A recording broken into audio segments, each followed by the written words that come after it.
The Taste of Enlightenment by Jacobo Grinberg, 1994. Preliminary note by Bending Realities. Welcome to The Taste of Enlightenment, a fascinating work that invites us to explore the mysteries of consciousness and transcendental experience through the eyes and inquisitive mind of the disappeared Mexican neuroscientist Jacobo Grinberg. With captivating and insightful prose, Grinberg takes us on a journey into the depths of the human being, exploring the limits of the mind and the very nature of spiritual enlightenment. Through a unique combination of scientific knowledge and personal experience, he immerses us in a world of perceptions and sensations that challenge our conventional understanding of the world. In The Taste of Enlightenment, Dr. Jacobo guides us through the labyrinths of the mind and soul, offering unique insights into the nature of reality and the human potential to reach higher states of consciousness. In short, this audiobook is an open window into the mystery and wonder of human experience in its purest and highest form. So get ready for an eye-opening experience that will challenge you to explore the deepest corners of your being and to recognize that spiritual enlightenment is much closer than you ever imagined. Introduction. The human being possesses, as one of his most remarkable attributes, the capacity to experience an extraordinarily wide range of states. These range from the most devastating extremes of confusion, anguish, and psychic pain, to the most noble and static feelings of inner love and peace. Throughout human history, exceptional beings have appeared who have manifested the existence of a way of being and feeling that represents the pinnacle of all human possibilities. The fact that some human beings have been able to experience such a state implies that it is possible for anyone, and that its access is part of the human heritage. This sublime state is called enlightenment. This book aims to analyze the characteristics of the state of enlightenment, which has received different denominations according to the tradition to which the men and women who have been able to experience it have belonged. However, and in spite of this semantic diversity, the experience to which they look at seems to be the same. In this work, the reader will be able to verify the veracity of what has been said above. In each chapter and section, the representatives of Christianity, Judaism, the mystics of Islam, the great Mexican shamans, the most revered masters of Buddhism, and the Hindu tradition, together with the initiators of Taoism, will be the guests of honor in a joint exploration of human nature in its most sublime aspect. In this journey towards our deepest essence, the considerations and discoveries of the new contemporary physics and psychophysiology will accompany the experiences of mystics and contemplatives. Today, we live in a time of confluence between religion and science, mysticism and physics, which is neither causal nor a product of chance. Science cannot be the basis for the experience of the enlightened, since it refers to a knowledge that belongs to the realm of the immutable and absolute. However, science is able to show the physical and neurophysiological correlates of some manifestations of such experiences and to create models to explain them. For this reason, in this book, scientific knowledge will be given a place alongside the wisdom of the mystic and the contemplative. This does not mean that this work pretends to be eclectic in the bad sense of this term. That is, in the absence of commitment with the reality that it tries to analyze and expose. On the contrary, enlightenment and its flavor refer to a specific state, the foundation of all the states and experiences that are the basis of human nature, and not to an amorphous and mixed whole in which everything is possible. In this sense, for a Zen master to be recognized as enlightened, he must be able to demonstrate it by surviving in his state the most difficult circumstances and trials. Exactly the same is expected of an enlightened Hasid or a Sufi. Enlightenment is one and the same as its taste. I intend this book to inspire and remind us all, readers and author, that we possess a priceless and precious treasure within us, just because we are human. If I can make at least one of us decide to taste the flavor of enlightenment, I will be satisfied.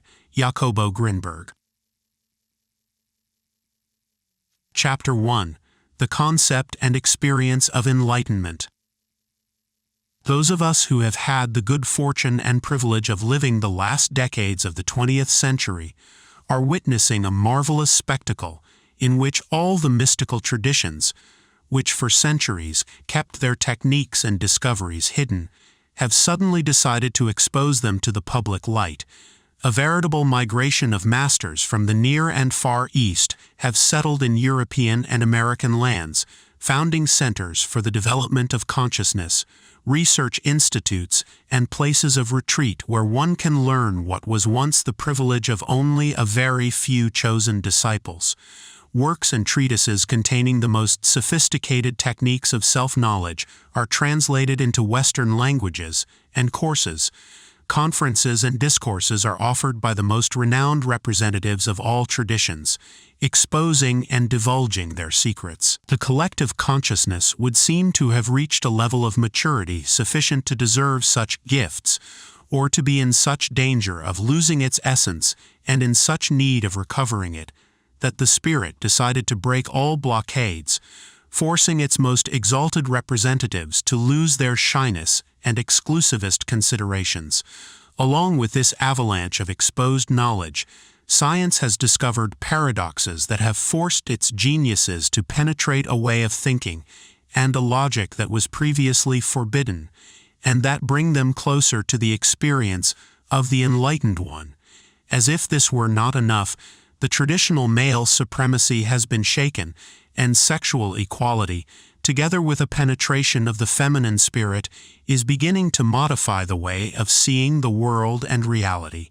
Subjected to this psychic bombardment, human beings at the end of this century have become more sensitive to spiritual realities and are beginning to be unable to deny their existence.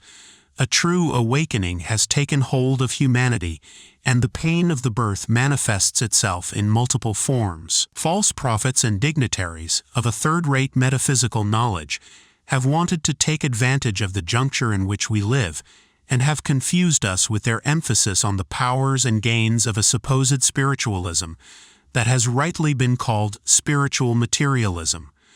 The true meaning of our awakening is neither confusion nor pain, but to taste the flavor of our true nature, the flavor of enlightenment. Tibetan Buddhists call this the jewel that satisfies all desires. The concept of enlightenment. A disciple fell asleep and dreamed that he had arrived in paradise, but to his astonishment he saw that there sat the master and the other disciples, absorbed in meditation. "And this is the reward of paradise," he exclaimed. "But it is exactly the same as what we did on earth." Then he heard a voice exclaiming, "You fool, do you think that those you see meditating are in paradise? Well, it is just the opposite. Paradise is in them." Anthony de Mello. Enlightenment is not a geographical place or an external event. It does not require special places or isolation. Rather, it occurs when reality is perceived without filters or intermediary descriptions. This reality, with a capital letter, refers to our original nature, which would seem to be the same as that which is at the foundation of all manifestation. When a child is born, its perception is not structured. His or her parents, community, and school are responsible for shaping his or her perception according to established molds. Those ways of feeling and seeing the world that are accepted by society are rewarded, and those that do not conform, those that oppose or contradict community norms, are punished. Little by little, and over a period of years, the child learns to remain in the state that has been imposed on him and to deny or repress the ways of being whose manifestation has been punished. When this process is complete, reality and the subject who perceives it are separated, and instead of a fresh and direct perception of reality, it is filtered using a description of the world. This description not only limits perception, but transforms and accommodates it, making it congruent with the conceptual structures that have been internalized. The process of internalization renders unnecessary the external controls associated with society's rewards and punishments. The subject has become an advocate and exponent of the very structures that now act from within him without realizing it. In other words, reality is confused with the learned structure and description, and the latter is fixed and considered as the only valid one. A basic theme or myth is thus created which cannot be seen as such, because it is it who determines the feeling and the way of seeing. Since most of the components of the same community have internalized a similar myth and a similar description, it is sustained by interpersonal agreement. We already know from the latest neurophysiological findings that the patterns of brain activity of one subject are transferred to other subjects. The fact that a human being lives in a space in which similar modes of brain activity are inscribed causes his own patterns to be reinforced and maintained. In an experiment published in the 1980s, the author of this work and E. Roy John of the Brain Research Laboratory in New York City, we demonstrated that the expectations a subject has about the reality he perceives determine changes in his brain activity in accordance with the expectations, the descriptions and conceptual structures he possesses, and not with reality. In other experiments, conducted at the National Autonomous University of Mexico, the author and Julieta Ramos demonstrated that the specific brain patterns of one subject affect other subjects, who mimic in their brains the activity of the surrounding brains. Therefore, the way of interpreting the world modifies brain activity, and this modification is transferred from brain to brain. When someone is able to realize that his perception of reality is not pure, but determined by the myth he has made his own and can realize the characteristics and power of the latter, he takes a first step towards enlightenment. The state of enlightenment implies the disappearance of all filters in perception, both of the environment and of the self. This disappearance means that there is no preconception or structure of separation between the subject and reality. For the same reason, the state of enlightenment cannot be described, since it transcends linear reasoning. If one could annihilate oneself, even for an instant, I say even less than for an instant, everything would be yours, together with all that is in itself. But while to any degree your mind is on you or on anything else, you will know as little about God as my mouth knows about color, or my eye about taste. Thus little do you know what God is, Meister Eckhart.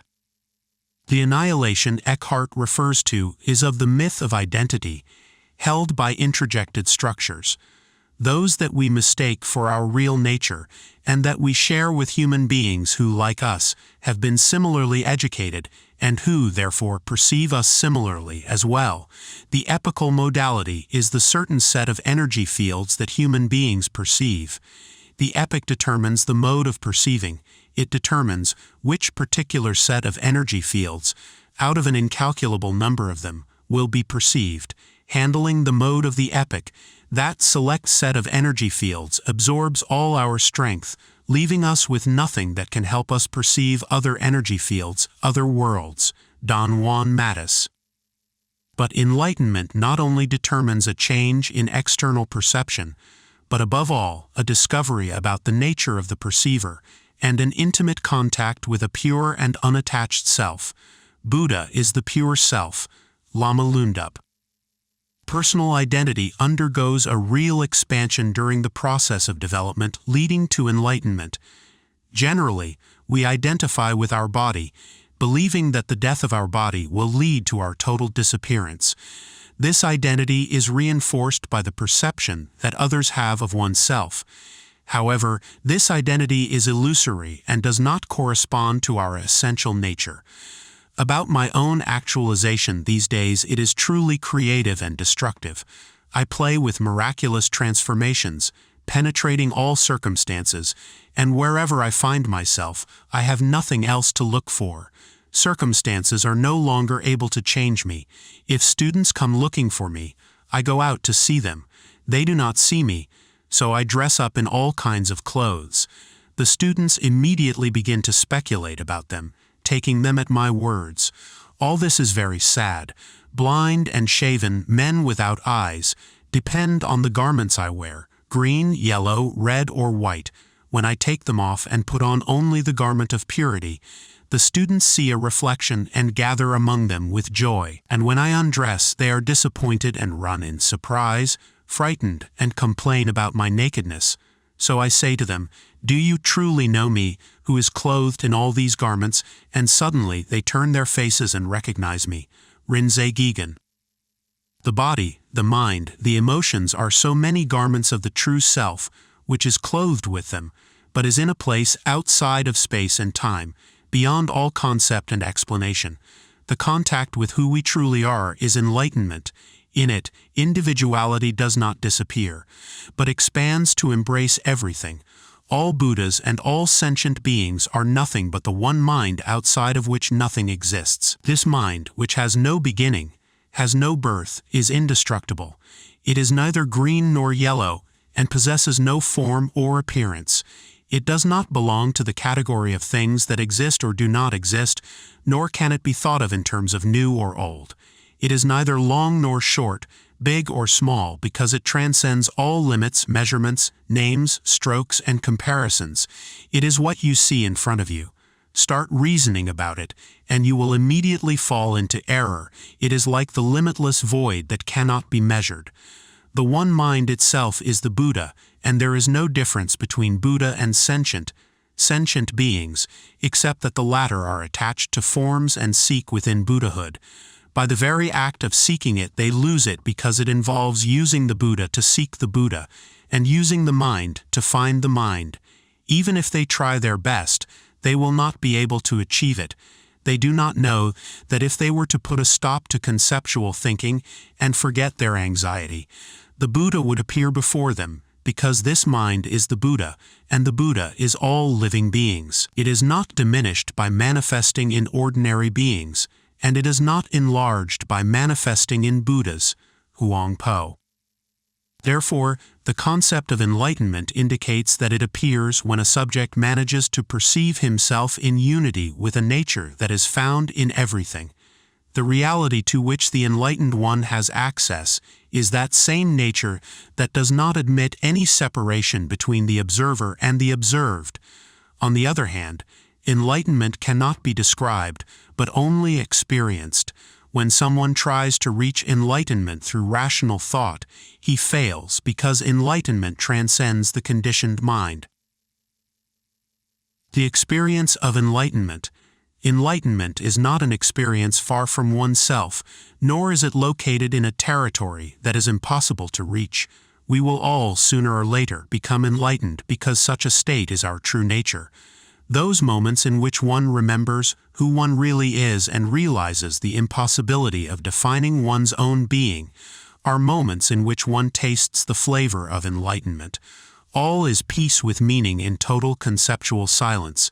Sensation has no color or taste, no form or geometry can be found. It is beyond words, but closer than one's own skin. It cannot be limited to one's own person since it is felt to belong to anyone and no one in particular. No data or information can be found in it, but at the same time its flavor is of the widest knowledge, that of a true wisdom about reality.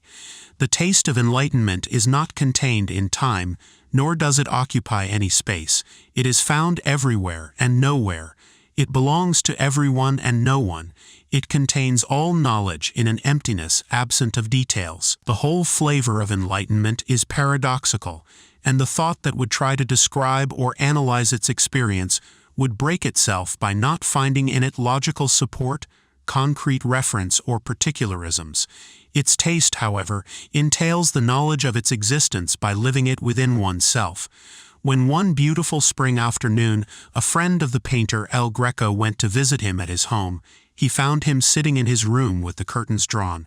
"Why don't you go out to sunbathe?" he asked him. "Not now," El Greco answered. "No, it's shining inside me. I want to disturb the light." Anthony de Mello. The vision of the global, of the wide and expanded, is characteristic of the enlightened, however. The taste of enlightenment is the same before a tiny drop of water as before the perception of a galaxy, and does not depend on external stimulus to be activated, but of an experience that no longer recognizes dichotomies. For him, things simply happen. Don't say, everyone is conscious. Say, there is consciousness, in which things and events appear and disappear. Our minds are only waves in the ocean of consciousness. Like waves, they come and go. As ocean, they are infinite and eternal. Know yourself as the ocean of being, the matrix of all existence. These are obviously metaphors. Reality is beyond description. You can know it only by becoming it, when you are bound by the illusion. I am this body. You are only a point in space and a moment in time.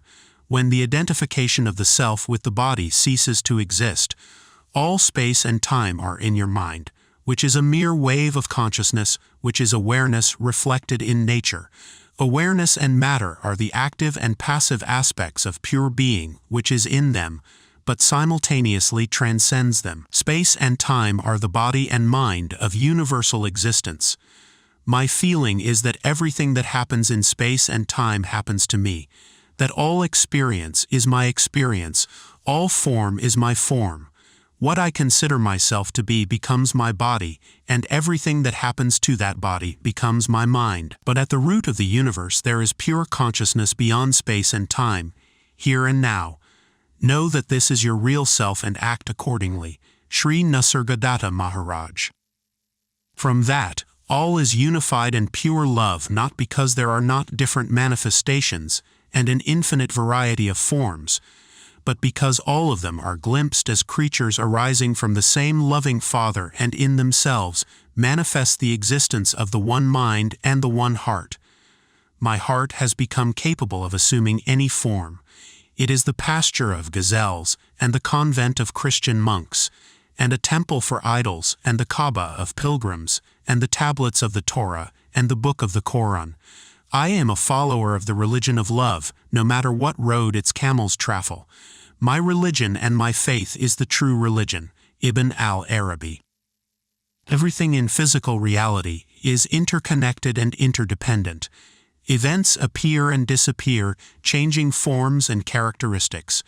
For the new physics, this is obvious, but so is the fact that the observation of an event modifies it, from which it follows that interconnectivity and interdependence also include the observer-observed pair. In his search for the immutable and eternal, the contemplative has found the guidance of the observer. With proper training, one can observe anything from the environment as well as from within one's psyche, and the impression is that what is observed does not affect the observer, but on the contrary, imparts existence to the observed. If one were to ask her nature why she produces, she would reply if she could understand the question and speak. I need not ask, but understand and be silent, as I myself am silent, for I am not in the habit of speaking. What is there to understand? That the begotten being is for me an object of silent contemplation, and the natural object of my contemplation. I am begotten for such contemplation, and I have a natural taste for contemplation. What in me contemplates produces an object of contemplation, as geometricians contemplating trace figures. But I do not write anything, but I contemplate, and the lines of bodies are produced as if they came out of me. I have in me the disposition of my mother, and of those who begot me. They too have come out of contemplation, and I have been born without them working, and because they are better reasons than I am, and such reasons contemplate themselves, I was begotten by them. Plotinus. Observation engenders and creates, as well as serving as a tool to find in oneself that which remains immaculate and unblemished in the midst of the maelstrom of changes and transformations. From any point of the pre-space structure, the totality can be observed, among other reasons because all the information converges at each point, in turn, and according to the latest neurophysiological findings. Every event is registered by the brain, regardless of its subtlety or the distance from its source. From the physical point of view, there is space and distance, and this, although revolutionary, can be understood using normal logic. However, from the experience of enlightenment, space and distance disappear, as well as the difference between observer and observed. The image sees itself. The sound hears itself. Goenka.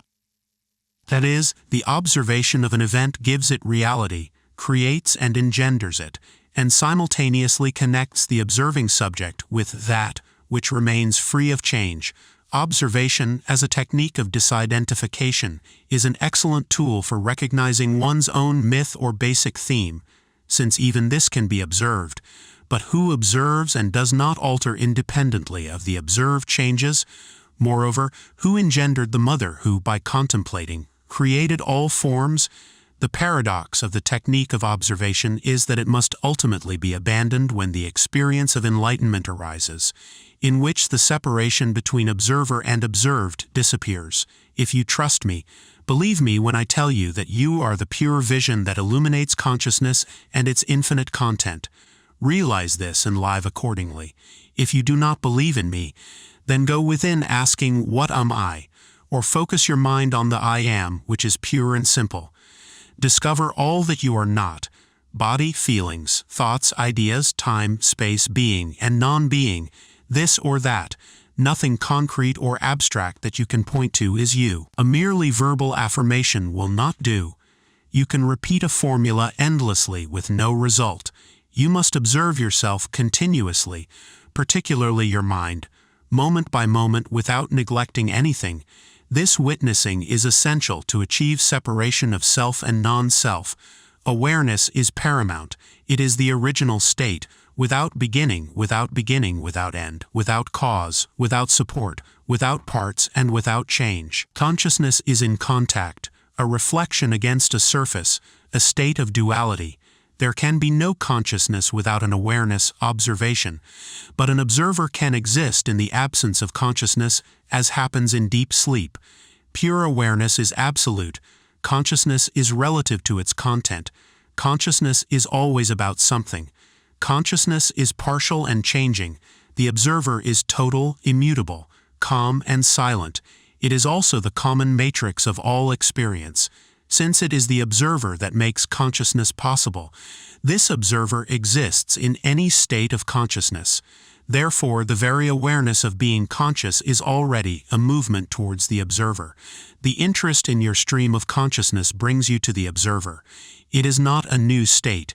It is immediately recognized as the basic and original existence, which is life itself and also love and joy. When the person and the observer see each other as one and go beyond each other, one is in the supreme state. This is not perceptible because it is that which makes perception possible. It transcends being and non-being. It is neither the mirror nor the mirror image. It is what it is, reality, incredibly solid and strong. Sri Nisargadatta Maharaj.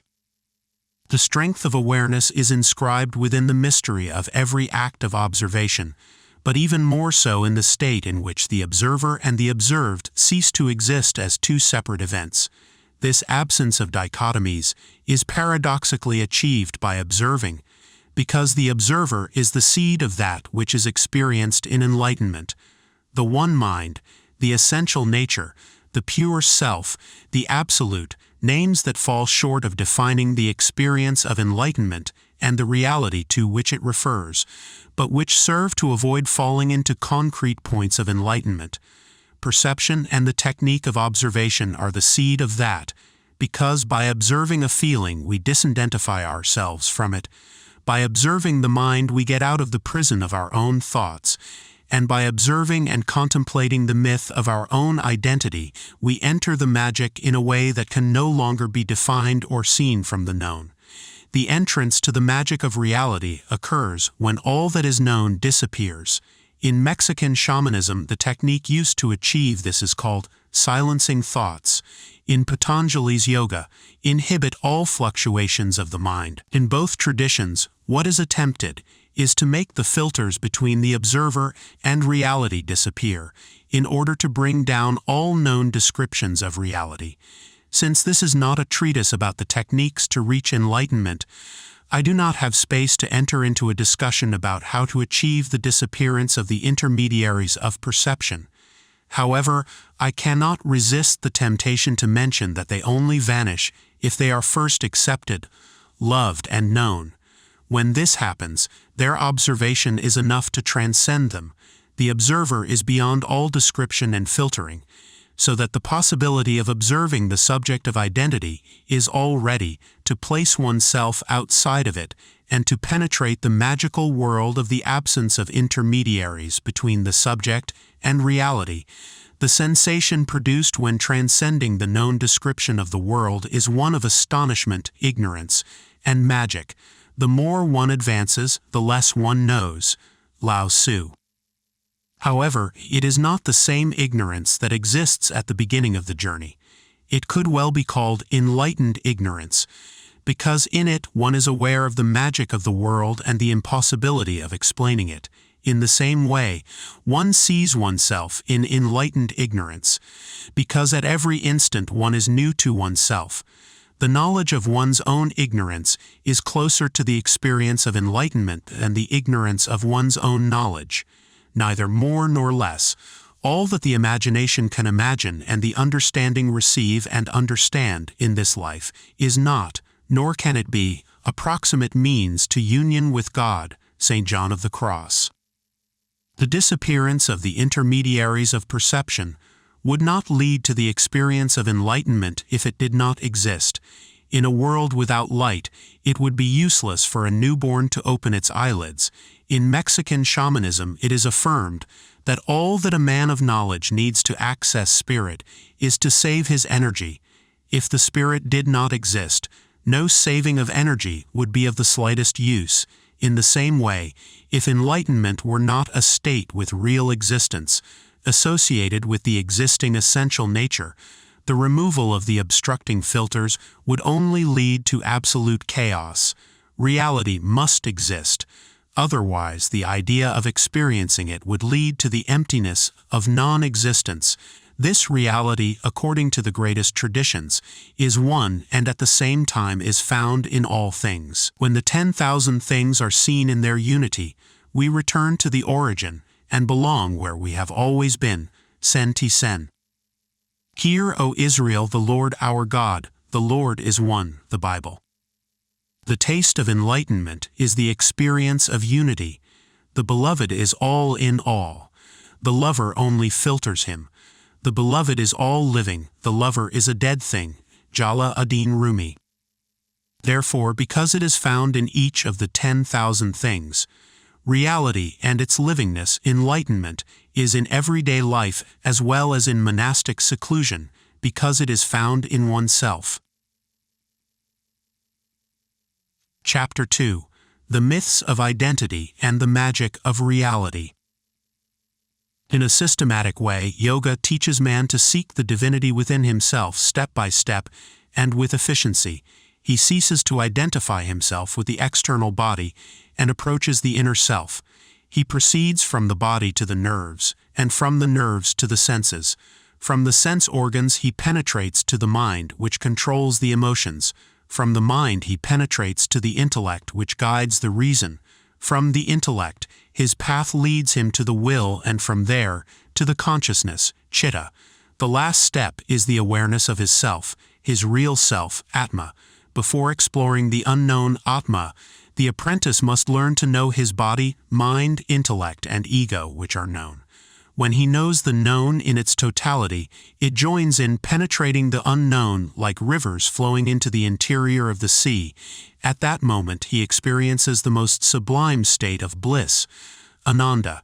Yoga is the union of the individual self, Jivatma, with the universal self, Paramatma. BKS Leininger. In the absence of a fully realized master, life teaches us the illusion of attachments and the dangers of partial identifications. There is guidance, to be sure, because whether we want it or not, we all participate in the same being, and it possesses the power and the direction of a development which, when it is blocked, reacts. The reactions of the power to obstructions are experienced as deaths. Mexican shamans call death the tumbadora, and see it as a counselor and ally. This is not a primitive masochism, but the ultimate wisdom. The tumbadora continually seeks victims, and what it attacks in them is what can and must die: attachments, dependencies, and relative identities. When it attacks, The sorcerer recognizes in this act the most sublime advice. It tells him what he must abandon in order to be reborn. Death as counselor reminds him, in addition, of the fragility of life, the existence of an afterlife, and the faults of impeccability in which he has incurred. The power manifests itself through the tumbadora, and in his actions, patterns and lessons far from chance and coincidence can be glimpsed. What must die is that which has death as its destiny. That which endures is that which is beyond death, that which the tumbadora cannot make fall because it finds in it no point of support or fixed hold. Therefore, the man of knowledge finds in impeccability the sufficient and powerful weapon to resist the onslaught of the tumbadora. But to penetrate the universe of thought where everything is the same, you must abandon your ego and forget all your problems. You cannot reach this level if you are attached to physical and worldly things, for then you are bound to the division between the good and the evil, that which is included in the 7 days of creation. How then can you approach a state that is beyond time, in which absolute unity reigns? Moreover, if you consider yourself as something, and ask to satisfy your own needs, then God cannot clothe himself in you. God is infinite and no vessel can contain him in any way, except when a person makes himself as nothing. Mesricher's Maggid. Impeccability consists in knowing how to flow in the present to fulfill the divine will by becoming his instrument. Self-importance is the greatest obstacle to this flow. The consideration that we are like an object, fixed and immovable, makes us rigid and incapable of being filled by grace. The power manifests itself in the one who is left behind his personal history, his ego and his masks of identity, but no longer as death, but as full and blessed life. Here again he admirably frees himself from the hands of the 3 enemies, devil, world, and flesh. For the sensitive taste and savor of things being extinguished, neither the devil, nor the world, nor sensuality has any weapons or strength against the spirit. St. John of the Cross. What for the shaman is death, for St. John of the Cross is the dark night of the senses. For as the style which these beginners carry in the way of God is low, and which borders much on their own love and taste, God, wishing to lead them forward and bring them out of this low mode of love to a higher degree of love of God, and to free them from the low exercise of sense and speech, and to place them in the exercise of the Spirit, in which more abundantly and more free from imperfections they can communicate with God. St. John of the Cross. In the dark night of the senses, what previously satisfied ceases to do so, and the identity associated with the sensory falls mortally wounded, because it begins to glimpse the existence of something more abstract and closer to the original nature. The newborn baby does not distinguish itself as separate from its mother. Its identity is amorphous and diffuse. Gradually he learns to differentiate his body from objects. He feels closer to himself the pain of a burn on his own finger than on that of his neighbor. His body acquires limits, and this is his first identity. He separates himself from his environment and ceases to be confused with it. What satisfies his body is right, and what harms it is wrong. The attachment to pleasure and the rejection of pain make him survive and protect him, avoiding dangerous contacts and favoring a bodily development free of mutilations. But attachment to pleasure and dependence on it, when they are not opposed to a healthy spiritual development, provoke more pain than they could avoid. Sooner or later it will happen that the objects that give pleasure and on which we depend disappear or are not accessible, and then the experience will be one of lack, pain, and death. The bankers throwing themselves out of the windows of their buildings on Wall Street during the stock market crisis of 1930 were the clearest example of the effect of confusing one's identity with material possessions. No matter the level of abstraction of the object on which one depends, money or ideology, when the self is confused with its presence, its absence is experienced as death. If one survives, one realizes that the absence or presence of the object of attachment was less essential than life itself and its well-being. From death to death one begins to glimpse something free of dependencies, something that always remains and does not change, At the summit of mystical knowledge, one discovers that God alone is enough, Saint Teresa of Jesus. And that, to come to like everything, do not want to like anything. To come to possess everything, do not want to possess anything in anything. To come to be everything, don't want to be something in nothing. To come to know everything, don't want to know something in anything, St. John of the Cross. The absence of concrete identities is not the lack of individuality. On the contrary, and as I have already mentioned, the process leads to an expansion in which the self, which was first identified with the body, possessions, sex, money, emotions, physical beauty, thoughts, etc., begins to embrace everything and nothing at the same time. During this expansion begins the awareness of the magic of reality.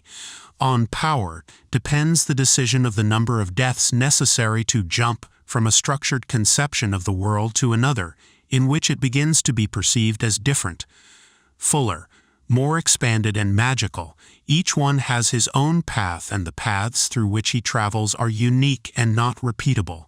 It is said that God loves the one who punishes the most. Interpreted in the light of the process of death and detachment, it means that he who has had to transcend the greatest number of dependencies, the further he will go in his experience of himself and in his capacity to discover and enjoy the magic of reality. The latter is there, all present without needing to be created, but contemplated, because reality must also rejoice when someone becomes capable of perceiving it as it is, without distortions or filters. The human being feels the same when he has the great fortune of being loved as he is, without conditions or masks. Unconditional love is all-giving. The person who truly loves does not expect anything in return, not even the correspondence of his love. To perceive the magic of reality, one must love oneself in the same way, without expecting restitution for that love. It is a law of existence that he who has struggled to obtain something without achieving it, obtains it the moment he abandons desire. It is as if the latter acted as a blockage, as an energized wall that impedes fluidity. The moment the wall falls, then, if the power decides so, the desired thing appears without obstruction. Some sects have used this rule to fulfill their objectives, to desire without desiring. However, as a propositional methodology, its use is not very ambitious, since it structures its own limits and bases them on very diminished considerations with respect to what happens when the abandonment of desire is real. There, what must happen happens, and whoever has understood that perfection exists in reality as it is, never ceases to be amazed by the synchronicity and accuracy of everything that happens. This is part of the magic of reality and its beauty. A certain level of identity signifies a specific filter of reality. All those who share such a level relate to each other and, so to speak, solidify their vision, forcing the band of reality with which they interact to follow their mandates and conform to their structure. The solidification of an identity can even become territorial. The so-called national character is nothing more than an identity shared by a community in its own territory and sustained by a common history and a series of symbols and customs. The quality of matter depends on the quality of consciousness. An expanded vision of reality has a higher quality than a rigid and limited perception of it. Reality presents itself in multiple forms, but which of them is more real than the others? They are all real, but they differ in their quality and in their magic. First world societies, absolutely predictable, in which everything is programmed, assured, and perfectly calculated, have lost faith and do not admit any deviation. They suffer from a technological hypertrophy and a remarkable spiritual underdevelopment. Technologically underdeveloped societies maintain their faith and accept unpredictability. Life in them is more exciting and magical. The natural life of primitive peoples was full of magic. Everything in them possessed life and consciousness. In contrast, in the industrialized cities of the West, there is a sharp boundary between mind and matter. Non-life has spread in their midst, and their inhabitants have ceased to fulfill the Hasidic dictum that gives meaning to existence. Namely, man's mission is to rescue consciousness from all matter. The result of alienation is terrifying. Suicides, drug addiction, and boredom. When a human being stops finding meaning in his existence and begins to see everything as repetitive and habitual, he has at least 4 possible options. The first is suicide. This is the worst strategy, since the consequences for that which survives after bodily death are dire. The second option is to accept the non-existence of being and to conform without essence. Those who choose this option are the favorite clients of transnational pharmaceutical companies. The third option is called taking refuge in Buddhism, the dissemination of knowledge and developmental techniques to which I referred at the beginning are a reflection of power's decision to offer the only loving alternative for those who have lost all hope. Taking refuge results from an act of total despair. Nothing satisfies and nothing fulfills. All the promises of the technological revolution have been lived to satiety, and none truly satisfies the most valid human longing, that of finding meaning in life. Love, motivation, and real joy has not been fulfilled. Those who have been fortunate enough to reach the bottom of despair without resorting to the first 2 options, and without ending up with the fourth, drug addiction and the neuronal death that results from it, by taking refuge in some genuine spiritual tradition, open themselves to the possibility of rediscovering their essence and real nature. The magic of reality manifests from the subatomic levels. Physicists have described paradoxes, such as the same particle being able to pass simultaneously through 2 separate orifices and through neither at the same time. In a series of recent experiments, it was shown that if 2 particles interact or arise from the same radioactive emitter and later separate in space, the change in one causes a similar change in the other. This effect appears to be instantaneous, thus contradicting all concepts of time and space derived from common sense. Particles can be created out of nothing or disintegrate into it, and other examples such as light being practically swallowed by a black hole are increasingly studied. The frontier physicist is so accustomed to consider time and space as relative and to think that there is a basic inseparability between observer and observed object that statements such as the following are becoming common among scientists. We say that physical entities are only an extract of indicator readings, and that beneath them there is a nature that is united with our own. One of the most ambitious aspirations of physics is to find the basis or foundation of every energy field and every material particle. Albert Einstein devoted the last years of his life to this search for the unified field without success. Nowadays, superstrings are mentioned as the last redoubt of physical reality from which all elementary particles are created. Superstring theory asserts that microfilaments of minute dimensions exist below the reality of elementary particles. These superstrings interact with each other, giving rise to electrons, protons, mesons, muons, etc., which are no longer elementary, but are instead considered as compounds derived from the union of superstrings. The most advanced physicists, however, doubt that superstrings are the most basic level, and affirm that even below them there is another more fundamental level which they call the lattice of space-time, pre-space structure. The lattice is conceptualized as a hypercomplex matrix, a lattice of absolute coherence and symmetry. The appearance of a particle is explained as a result of the distortion of the lattice in some of its portions. The class of particles depends on the characteristics of the distortion. Thus, any material object, starting from elementary particles, has a dual nature, on the one hand, corpuscular, and on the other hand, undulatory. The latter is not far from the experience of the mystic who knows that the absolute reality of objects is illusory. He who perceives impermanence, for him, the perception of insubstantiality manifests itself. and in him who perceives insubstantiality, egoism is destroyed. As a result, even in the present life, one attains liberation. The understanding of impermanence automatically leads to the understanding of insubstantiality and suffering, and the one who realizes these facts naturally approaches the path that leads to liberation from suffering. All created things are impermanent.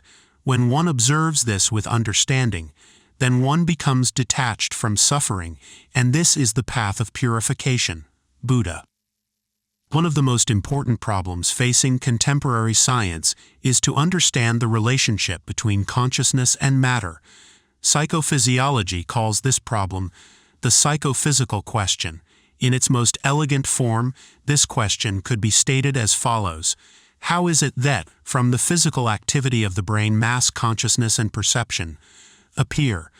The most revolutionary theory that has attempted to answer the psychophysical question is the synergistic theory, which states that the brain is capable of distorting the lattice of space-time, and that when this distortion reaches a certain degree of complexity, the world as we perceive it appears. Since even space is a product of perception, the lattice of space-time is a pre-spatial structure. According to this same theory, the psychophysical question has not been answered, and never will be answered, for the simple reason that it is ill-posed. It cannot be discovered how consciousness arises from matter, simply because matter does not exist. The only thing that exists is consciousness at different levels of complexity. Lattice itself, in its pure, undistorted state, is pure consciousness. The brain, by distorting the lattice, penetrates the various levels of consciousness. Only in this way is it possible to understand what is perhaps the most enlightened perception of reality, the one in which the contemplative realizes that the image sees itself and the sound hears itself. Goenka. The image sees itself means that there is no subject that perceives it. It means, furthermore, that there is no such thing as a world that can be perceived. If there is neither subject nor world, then what is there? When the nun Chiyono was studying Zen under the guidance of Buko of Engaku, she was unable to attain the fruits of meditation for a long period of time. Finally, one moonlit night, she was carrying water in an old vessel supported by bamboo. The bamboo broke and the bottom fell out of the vessel, and at that very moment Chiyono was released. As a commemoration, she wrote a poem, "This way and this way. I was trying to save the old vessel, because the bamboo tie was weakening and about to break. At last, the bottom fell out. No more water in the vessel, no more moon in the water, Chiyono." When the notion of the separate existence of the one who sees and the object seen disappear, the only thing that persists is the vision without separations or divisions. Then, the magic of reality begins because it flows without concepts or artificial structures. Subhuti, disciple of Buddha, suddenly discovered the richness and fruitfulness of self-emptying when he realized that no thing is permanent or satisfactory, and that all things are empty of self. And in this mood of divine self-emptying he sat, enraptured in the shade of a tree, and suddenly flowers began to rain down around him. And the gods whispered to him, "We are enraptured with your sublime teachings on emptiness, but I have not said a single word about emptying." "It is true," replied the gods. "Neither have you spoken of emptying, nor have we heard you speak of it. That is the true emptying." And the rain of flowers continued to fall.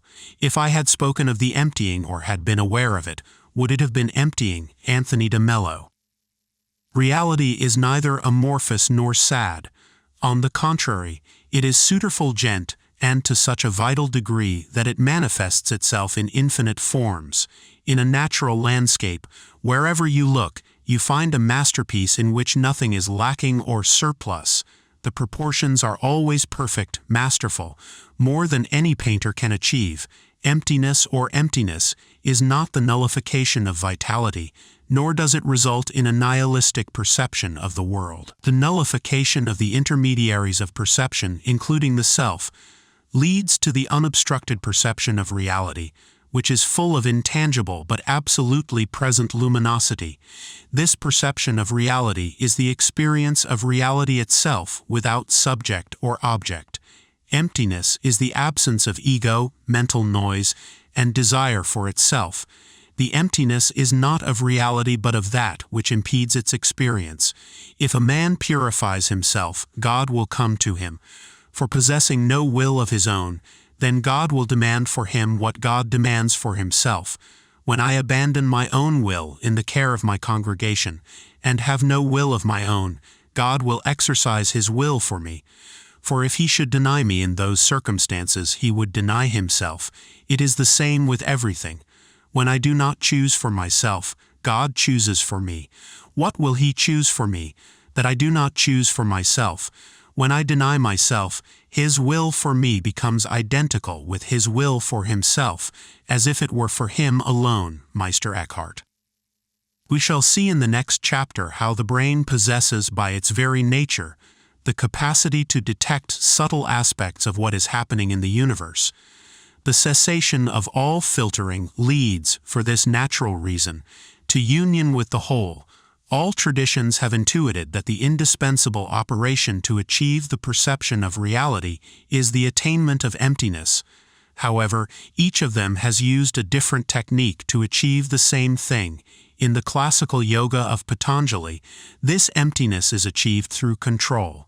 Yoga is to prevent by control the substance or fundamental element constituting the mind, chitta, from taking various forms vrittis. Patanjali. In Mexican shamanism, the technique consists of ending the identification with the material. In medieval Christianity, represented by Meister Eckhart, begin, therefore, first with yourself and forget yourself. If you do not disengage yourself from yourself, then whatever else you turn away from you will continue to encounter obstacles and restlessness. People look in vain for peace, believing that it is to be found in the outside world, in places, people, techniques, activities, or in the struggle of the world, in poverty and humiliation, whatever its level. But they will not find peace in this way. You are looking in the wrong direction, and the more time you spend in this search, the less you will find what you long for. They go as one who has lost his way. The further they go, the more they will be lost. So what is to be done? It is necessary first to deny oneself, and in doing this, everything else will be denied. Meister Eckhart. In St. John of the Cross, the message is clear. Whom will God teach his knowledge, and whom will he make to understand his hearing? To those weaned from the milk, to those weaned from the breasts, in which it is given to understand that for this divine influence it is not the disposition, the first milk of the spiritual softness, nor the lulling of the breast of the tasty discourses of the sensitive powers that remove the soul, but the lacking of the one and the weaning of the other. St. John of the Cross. In Judaism, you must include yourself in the unity of God, which is the imperative existence. However, you will not be worthy of this if you do not first nullify yourself. It is impossible to nullify yourself unless you use meditation. Hitbodegit.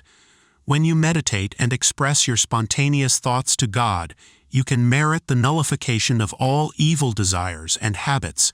You will then be able to nullify your entire physical being and then be included in your root. Go there and meditate by cleansing your heart and mind of all worldly matters. You will then be worthy of attaining a real and true aspect of self-nullification. Meditating at night and in a secluded place, use as many prayers and thoughts until you nullify a desire or an impulse. Then continue meditating to nullify another urge and desire. Continue in this way until you nullify everything. If any trace of ego persists, work until it is nullified. Continue until nothing remains. If you are truly worthy of such nullification, then your soul will be included in its root and origin, who is God, the necessary existence. The whole world will then be included in this root, along with your soul. Rebbe Nachman. In Islam, Sufism is this, that actions happen to the Sufi being done in him, known only to God, and that he is always with God in a way that is known only to God. Sufism is to possess nothing and to be possessed by nothing. Sufism is freedom and generosity and absence of self-inhibition. It is this: may God make you die to yourself and make you live in Him. There are 3 things that a man should practice. The first is that with your mind, your tongue, and your deeds you declare that God is one. And then, having declared Him to be one, and having declared that no one benefits or harms you except Him, you dedicate all your deeds to Him alone. If you perform even a single act for the benefit of other than Him, your thought and action will be concepts, for the motive for acting for the benefit of another must be either hope or fear.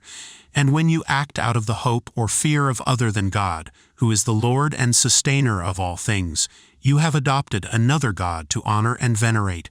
Second, as long as you speak and act in the sincere belief that there is no other God but Him, you must trust in Him more than in the world of money, of uncle, of your father or mother or anyone else living on earth. Third, when you have established these 2 things, namely sincere belief in the unity of God and faith in Him, you are bound to be satisfied with Him, and not be angry with anything that mortifies you. Beware of anger. Let your heart be always with Him, and let it not depart from Him at any instant. Shagig of Balkh. In Zen Buddhism, O Venerable Sirs, you should recognize the man, Jen, who plays with these shadows, who is the source of all Buddhas, and the refuge taken by followers of the way wherever they are. It is neither his body, nor his stomach, nor his liver, nor his kidney, nor the emptiness of space, that expounds the Dharma and listens to it, who then is the one who understands all this. It is he who is right in front of you, in full awareness, without a visible form, and in solitary brilliance. This one knows how to speak about the Dharma and how to listen to it. If you can see this, you are in no way different from the Buddha and the patriarchs. He who thus understands is not interrupted through all periods of time. He is everywhere that our eyes can encompass. Only our affective obstacles intercept the intuition. By our imaginations, reality is subject to differentiation. Therefore, suffering a diversity of pains, we transmigrate to the triple world. According to my opinion, nothing is deeper than this one, and by this each of us can obtain his emancipation. O followers of the way, the spirit is formless and pervades the 10 quarters. With the eyes it is seeing, with the ears it is hearing, with the nose it senses smells, with the mouth it discusses, with the hand it gathers, with the legs it walks. Rinzai Gigan. In Hindu thought, for the one who has been liberated from his passion for existence, it is very simple. For the one who is asleep, it is difficult. I am, this refers only to the pleasure of being. That presence is the I am. This sense of I am is itself a tiny pinpoint, but it manifests itself. It expresses itself in an explosion that has no limits. That immensity cannot exist without the previous appearance of that tiny presence I am.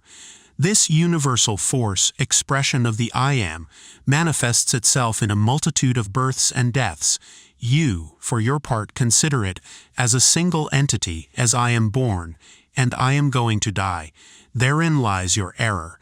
That vital force is born in innumerable forms, and each of these forms also carries within it its own death. This is the great play of the vital force, but you only want to take into account an isolated element. You say to yourself, I am born, and therefore I will die and be born again. You form these concepts as an individual, but you are inseparable from the whole of this moving force. Reality has nothing to do with a voice or with anything. Everything you can perceive can only be related to consciousness. When you say I meditate, it is, once again, the consciousness. It is the consciousness that meditates, because when you have united with your true nature, you will no longer need to meditate. Being nothing, you will not be able to do anything. Non-action is your own nature. It has its own light. Such self-luminosity is nothing but self-luminosity. The movement of consciousness is always from the past to the future. Consciousness cannot anchor itself in the present. In this continuous passage from the past to the future, it crosses the instant that we call the present. This consciousness itself, which has neither past nor future, is reality. Sri Nisargadatta Maharaj. This similarity between all traditions means that the experience that they point to as a goal is the same. This goal, however, is at the same time a principle. Also, in this consideration, all the great enlightened ones agree. That is why in Judaism the state of enlightenment is called Ein Sof, which means without end, that which has no end, which is goal and simultaneously beginning, and is recognized as reality when it is perceived. Chapter 3. Reality Filters and Their Psychophysiology. I regard the positions of kings and rulers as if they were specks of dust. I look upon treasures of gold and pure gems as handfuls of bricks and stones. I see the finest silk fabrics as threadbare robes. I perceive the multitude of worlds in the universe as tiny seeds of fruit, and the greatest lakes of India as a drop of oil on my foot. I perceive the teachings of the world like the illusions of magicians. I discern the most sublime conceptions of emancipation as the golden brocades of a dream, and look upon the sacred path of the enlightened one as flowers appearing in our eyes. I look upon meditation as the pillar of a mountain. I behold the judgments of right and wrong as the serpentine dance of a dragon, and the rise and fall of beliefs as the wreckage left behind by the four seasons, Buddha. On what level did the historical Buddha live to be able to perceive reality in the way he did? It would seem as if the great enlightened ones that the human species has given birth to could see with clarity what the rest of us can only intuit or dream of. They have pointed out that the experience of reality is possible for anyone who is able to let go of the filters and obstacles associated with ego, self-importance, identities, and legacies of personal history and attachments. There has been much discussion as to whether this access to enlightenment can occur instantaneously, or instead requires slow and patient work of purification. It has also been questioned whether there are genetic conditions that help or hinder its attainment. On this second question, the answer is a resounding no. It does not matter where the person was born. It does not matter where the candidate for enlightenment was born, the race to which he belongs, the social stratum from which he comes. And there are plenty of examples of this from all cultures. We will all become enlightened someday. As far as the first question is concerned, there is no agreement. There are examples of beings who, in order to achieve enlightenment, took years during which they tried different techniques and procedures until they found the key. The historical Buddha himself, born as a prince in a royal family, decided to abandon all comfort and for years tried asceticism and bodily mortification alongside Hindu renunciates. He abandoned these practices when he discovered that they led him to nothing but bodily misery, and decided to meditate under a tree and not to stop doing so until he became enlightened or died in the attempt. After 8 days, when he saw a star, he understood that there was no difference between him and the star, and that the reality of the existence of a single mind was the true enlightenment. He then said, "I understand now that I am the only one." The access to reality was instantaneous, but at the same time, the product of a lifetime of discrimination and trials, deaths and purifications, detachments and understanding. Ramana Maharishi represents the case of a sudden enlightenment without apparent prior preparation. Being alone one afternoon in his uncle's house in the south of India, and barely 17 years old, he points out, "A sudden and violent fear of death overcame me. The shock of the fear of death turned my mind inward, and I mentally said to myself, 'Now death has come. What does it mean? What is it that is dying? This body dies. Well then, I said to myself, this body is dead. It will be carried stiffly to the cremation ground and there burned and reduced to ashes. But with the death of this body, am I dead? Am I my body? My body is inert and silent, but I feel the full force of my personality and even the voice of I within me, but apart from it. Thus I am the spirit that transcends the body. The body dies, but the spirit that transcends it cannot be touched by death. This means that I am the spirit that never dies. This was not a tedious thought. It vividly illuminated me as a truth that I perceived directly, almost without any thought process. I was something very real, the only real thing about my present state, and all conscious activity connected with my body was centered in that I. From that moment on and forever, the I, or self, focused on itself with a powerful fascination. The fear of death totally disappeared from that moment on. Other thoughts may come and go like the different musical notes, but the I continues as the fundamental and ever-present tone that nuances and unites all the other notes, even when the body remains talking, reading, or doing anything else. I find myself centered in I. Prior to that crisis, I had no clear perception of myself, and was not consciously attracted to it. I did not even feel any perceptible or direct interest in it, much less any inclination to remain permanently in it. Ramana Maharshi. From an analytical, descriptive, or even anatomical point of view, the reality of the enlightened one is that totality which does not require any subject to perceive itself, that of the image which sees itself, or the sound which hears itself. In other words, that which appears in consciousness. But from the point of view of direct experience, the taste of enlightenment is the I of Ramana Maharshi that would seem to be the same self as everyone. This fascinating equality between the totality and the direct sensation of the I indicates that at any level of egoic identity lies the seed of enlightenment. In other words, the filters of reality are semi-opaque screens that in each of their layers let through diminished and nuanced but always present reality.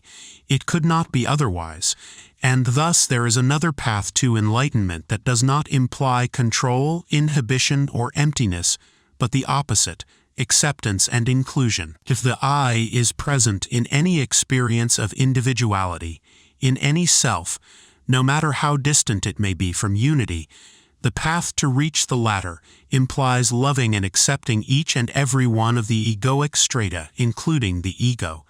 There is nothing new under the sun, as the saying goes, and even in this discovery of acceptance as a path, Buddhists have been pioneers. In Tantric Buddhism, one technique used to achieve enlightenment is to utilize the power of all emotion, including the most effervescent passion, as an impulse. Mexican shamanism also mentions the existence of a sublime state resulting from the simultaneous perception of all experiences. The shaman who manages to live, simultaneously, all the realities to which he has access reaches ecstasy. In Jewish mysticism, the notion of a condition of absolute luminosity as the foundation of any and all realities goes back to the very creation of the universe, or, to be more precise, to what existed before creation. According to this conception, before the appearance of space, time, and any object, the light of God filled everything without exception. When God decided to create the universe, he formed a void by restricting his light, Sinsum, and in that hole, he introduced a beam of his own light, giving rise to the primordial explosion, all that was subsequently formed. All worlds, realities, and states of experience are manifestations of the same light, but in different degrees of luminosity. The notion of Sephiroth as levels of the divine light, or filters of it, implies that everything contains reality and is a manifestation of it, but in different degrees. The least filtered levels receive the most light, because the filtering screen there is almost translucent. The most filtered levels of consciousness are those in which the divine qualities are most diminished and correspond with the worldly passions, to ego, envy, etc. However, the reality is also there. For this reason, in Judaism, life is considered the most sacred. The notion that in any experience lies the seed of enlightenment and reality is the basis of the Dzogchen meditative system, the technique of which consists in living in the immediate experience of the meditator, the basic state of mind. This state is that of unconditioned and unfiltered reality. Something similar occurs in Mahamudra, another of the meditative systems that affirms that the basic state of the mind corresponds to reality and is in itself a refulgent author, the understanding that the reality of enlightenment is embedded in every experience and in every condition of existence, however painful it may be, has a purifying effect on daily life, which becomes sacralized and becomes an opportunity to come to live and to recognize in its bosom the taste of enlightenment. The latter will increase as the filters of reality become polished and transparent, until they become invisible when the emptiness of the self is reached, the cessation of internal dialogue, and the disappearance of all structure. Reality will not change with it, but its perception will. Everyday life will become magical and dazzling, and in every event will transpire the sublime existence of the divine light. Each era has developed different strategies to experience enlightenment and enjoy its taste. In the past, it was believed that only by withdrawing from the world and becoming an ascetic could one advance on the spiritual path. Milarepa, the saintly poet of Tibet, lived his entire life isolated in caves, and whenever a community offered him sustenance and comforts, provided he accepted to live in their midst, he refused the offer, preferring a solitary life in total freedom. Ramana Maharshi himself lived for most of his life in the caves located in the Arunchala mountain in his native India. The rediscovery of acceptance and the understanding that reality is found in any experience means that, in today's age, isolation is no longer an indispensable condition for achieving enlightenment. Moreover, history has bequeathed to us the time-tested teaching that only he is truly enlightened who is able to maintain his state in all conditions. He who is enlightened only in isolation demonstrates his attachment to it. The spiritual warrior of the late 20th century can find in the agitated and hyper-complex situation the best challenge to achieve his own development. In Judaism, with its valuation of life, the dictum, "To be with God in the middle of the market," becomes contemporary. In the same tradition, asceticism and isolation have been forbidden for millennia, because God manifests himself everywhere and in every situation. This does not mean that isolation should be avoided always and at all costs. There are stages in which it is useful or necessary, and perhaps even indispensable. Exactly the same applies to the theories that try to understand the filters of reality. Sticking to an explanation is an obstacle, but at certain stages it is useful and even necessary to have a theory, as long as it opens paths and broadens understanding. Everything I will explain below is a model of reality, a cartography of its territory, but it is not and should not be confused with reality itself, in the same way that a word, when referring to an object, does not pretend to be the object, but only its denomination or conceptualized verbal expression. Nor can what follows be interpreted as the scientific foundation of enlightenment and its flavor, but only as a theory that can help to understand both. The psychophysiology of the filters of reality. When the existence of filters is mentioned, one tends to think of concrete obstructive screens, located between a light source and an illuminated object. In the context of reality filtering, the above image is only didactic and exemplifying, but dangerous and concrete. Its danger lies in the consideration that a filter of reality is something external and located somewhere in space, an object or entity with a life of its own. Its concrete character hinders the true understanding of what a filter of reality is. I said in the previous chapter that the lattice of space-time in its most fundamental state is pure consciousness without any content. Before any distortion, no trace of matter can be found in the lattice. Therefore, in its bosom there is neither gravitation nor time, but neither is there any object. Any elementary particle is a distortion, also elementary, of the lattice. A complex object is a distortion, also complex, of the same lattice. One of the characteristics of the lattice is its enormous capacity to concentrate information in each of its points. Another of its qualities is its infinite malleability, which allows it to assume any type of distortion, and its amazing power of interconnection. These three characteristics make each of the points of the lattice capable of containing, inscribed in its energetic structure, the total information of everything that happens within it. That is to say, all its distortions.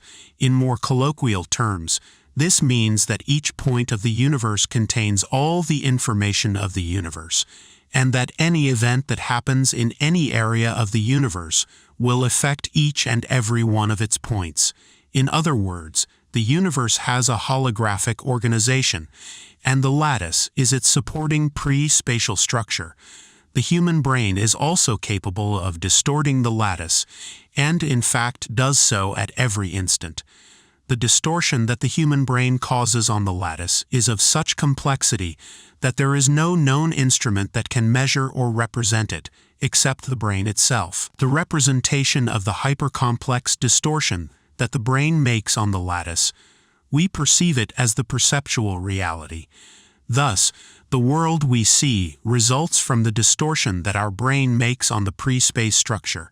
This distortion resulting from brain activity is called the neural field by the synergistic theory.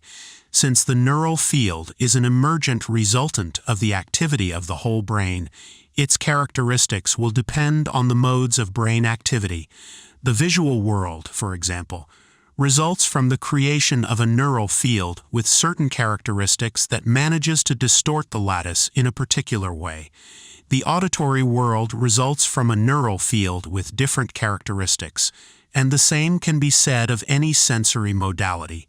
Since consciousness is an attribute of the lattice, the specific distortion that a neural field provokes on the pre-space structure will activate a specific mode of consciousness. More strictly speaking, a particular way of perceiving depends on the activation of a specific neural field and its interaction with the lattice. Because each point of the lattice contains information about the entire universe, and perception arises as a result of the interaction between the neural field and the lattice, one might think of the possibility of total or omniscient perception. This possibility is realized in enlightenment. Outside of it, in normal perception, the neural field is only able to interact congruently with partial zones or levels of the lattice. This partial perception occurs because the neural field does not possess sufficient purity and thus acts as a filter of reality. Therefore, the neural field is the filter of reality. The impurity of a neural field results from incoherent brain activity contaminated by aberrant memories and poor cognitive structures. In fact, recent electrophysiological findings indicate that the human brain is capable of detecting subtle information coming from other brains, even at a distance. This ability is given by the very nature of the brain, without the need for any training.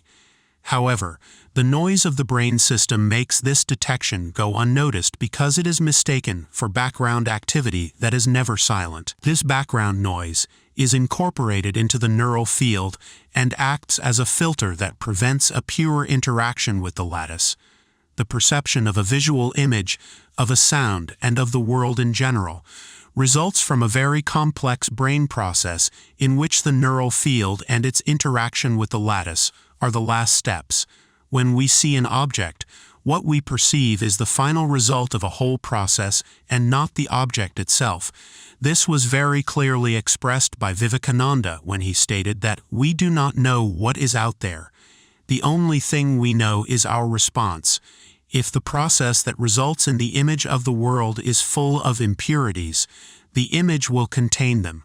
Since in perceiving reality, we confuse it with reality, and our common sense tells us that what we see exists out there as we perceive it, the impurities added to the process will be confused with reality itself, and we will come away with the conviction that reality and the reality we perceive are identical. It does not matter that someone warns us of our error. We will always assume that we are not mistaken, and that we do not participate in the creation of our images, but as passive elements, the only ones truly capable of not distorting reality and seeing it as it is, are the beings who have reached enlightenment because they have been able to purify their internal processes to the extent that they incorporate neither their prejudices, nor their desires, nor their memories and structures in the cerebral mechanisms in charge of the activation of their neuronal fields. As long as this incorporation continues to occur, everything will be perceived as filtered and nuanced either by mood, self-importance, or any distorting structure. Precisely because of this, all traditions place so much emphasis on the achievement of emptiness or nullification, and what they refer to is, as we have already seen, the elimination of the cerebral garbage that takes away the coherence of the neural field. A neuronal field is more similar to the lattice in its pure state. The less coding errors there are in the brain activity that gives rise to it. Recently, we had the opportunity to record the brain activity of one of the most important Mexican shamans, Don Rodolfo, originally from Jalapa, Veracruz. When analyzing his brain coherence, we observed that it was very high and that it increased at high frequencies, exactly as predicted by the synergistic theory and in accordance with the idea that a brain with minimal impurities should function in a state of high internal unification and high informational density, high coherence at high frequencies, as in the pre-spatial structure, in which each point contains information of the whole. In the brain there are circuits whose task is to unify information. Without this task of unification, neither language nor thought or conceptual processes would be possible. The problem of brain contamination, to which we have referred, appears when altered or inaccurate data are added during the unification processes. The color red, as seen, is represented in the word red, and this does not offer any distortion if in the cerebral process of unification of the word red, there are no memories incorporated, where the red was associated with some painful event. But in the case that it is, the cerebral unification will contain a distorting data that does not belong to the red itself, since the products of the unification interfere with the perception itself, through its incorporation in the neuronal field and by feedback mechanisms. The latter will be affected, since there is a confusion between the resultant of the perception and the stimulus that produces it. The reality of the red will be confused with the painful reality of the red, and this will be perceived as such. Therefore, when one begins to be aware of the personal influences that nuance perception and is able to differentiate the personal distortion that is included in the act of perception from the perception itself, a first step is taken on the path to enlightenment. The cerebral processes of unification, when they are not distorted, are basic in the correct path that leads to the pure perception of reality, because the latter, for the enlightened one, is one. All diversity is simplified in the origin in an absolute and indefinable abundance. Everything is compressed as unity in its simple light, without any difference being discernible therein. Echad means that the Creator is equally present in all worlds. Yehid means that everything arises from Him, and although to our eyes an abundant multiplicity appears in Him, in the origin, all is unity, even in His substance. All abundance comes from a single origin in which differences do not exist. Miyajad means that although in creation many deeds are executed, the one power executes them. At this level, actions that were previously perceived as multiple are immersed in unity. The Creator is in Himself, the known, the knower, and the knowledge. His knowledge does not consist in the fact that He directs His thoughts to objects external to Himself, for in understanding and knowing Himself, He understands and knows everything that exists. There is nothing that is not united to Him, and that He does not find in His own substance. He is the archetype of all feeling, and all things are in Him in their purest and most perfect form. In this form, the perfection of all creatures consists in the support which unites them with the primary origin of his existence, and they fall and sink from that high and perfect position in proportion to their separation from him. Ruby Yehuda El Ashlag. Thus the cerebral operations of unification are essential because through them the possibility of total unification is understood. The neural field, on the other hand, is the experiential mechanism of unification because, being part of the lattice, the experience that results from it shares the same substance with the rest of creation. The more unified the brain activity is, and the fewer coding errors are contained in the operations of the unification circuits, the more the resulting neural field will be similar to the lattice in its fundamental state and will activate the experience associated with the consciousness of the lattice in its undistorted state. This experience can be none other than that of reality and its flavor that of enlightenment, in order that the cerebral operations, responsible for the unification of information, do not contain encoding errors. It is absolutely indispensable to accept the information they encode in its entirety. This acceptance allows the incorporation of an increasing number of experience into the unity. This is why the strategy of acceptance is so congruent with healthy psych. The incorporation of new informational contents into the unit causes them to be represented in the neural field. A neural field, thus expanded in contents, unifies them in its own substance and approximates its morphology to that of the lattice in its pure state, where each of its points contains the total information of the universe, so that unified neural field and lattice leave no room for any dichotomy or for any separation between subject and object. To accept does not mean to conform. It is accepted in order to allow the information as it is, without distortions, to be codified, elaborated, and transformed.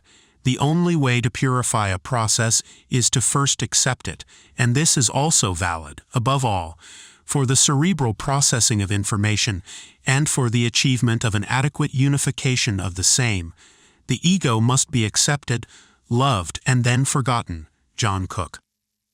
When total unification occurs, and the neuronal field ceases to differentiate itself from the lattice in its pure state, the neuronal field disappears, and what subsists is pure consciousness. In this condition, knowledge, the known and the knower become one and the same, because in knowing and understanding oneself in that state, everything that exists is understood and known. In any act of unification, one finds the model and the experience of total unification, albeit in diminished proportions. For example, all the movements performed by the fingers of a master violinist are unified in the movement orders processed in the cerebral cortex of the violinist. In turn, these orders are unified in the complex feeling associated with the musical theme he is playing at that moment. Thus, also, that theme was unified in the first inspiration of the author of the musical work. This first level contained, unified and concentrated in a simple and perfect unity, all the almost infinite variety of finger movements. Each level of unification is tinged by a feeling. This feeling of selfhood is similar along a continuum, ranging from the first glimpses of identity in the infant, to the encounter with self in the adult, to the I of Ramana Maharshi in the enlightened one. Each level of oneness contains the previous ones in a sequence of inclusion that culminates in unity consciousness. For this reason, each egoic level contains the seed of enlightenment, and this is also why acceptance of the previous levels is indispensable to achieve the expansion of consciousness. Chapter 4. Enlightened Ignorance. What happens when the filters of reality disappear? Let us suppose that we are conversing with a friend whom we have known since childhood. By saying we know, we are seeing our friend on the basis of a knowledge redundancy aside, bequeathed by a common history.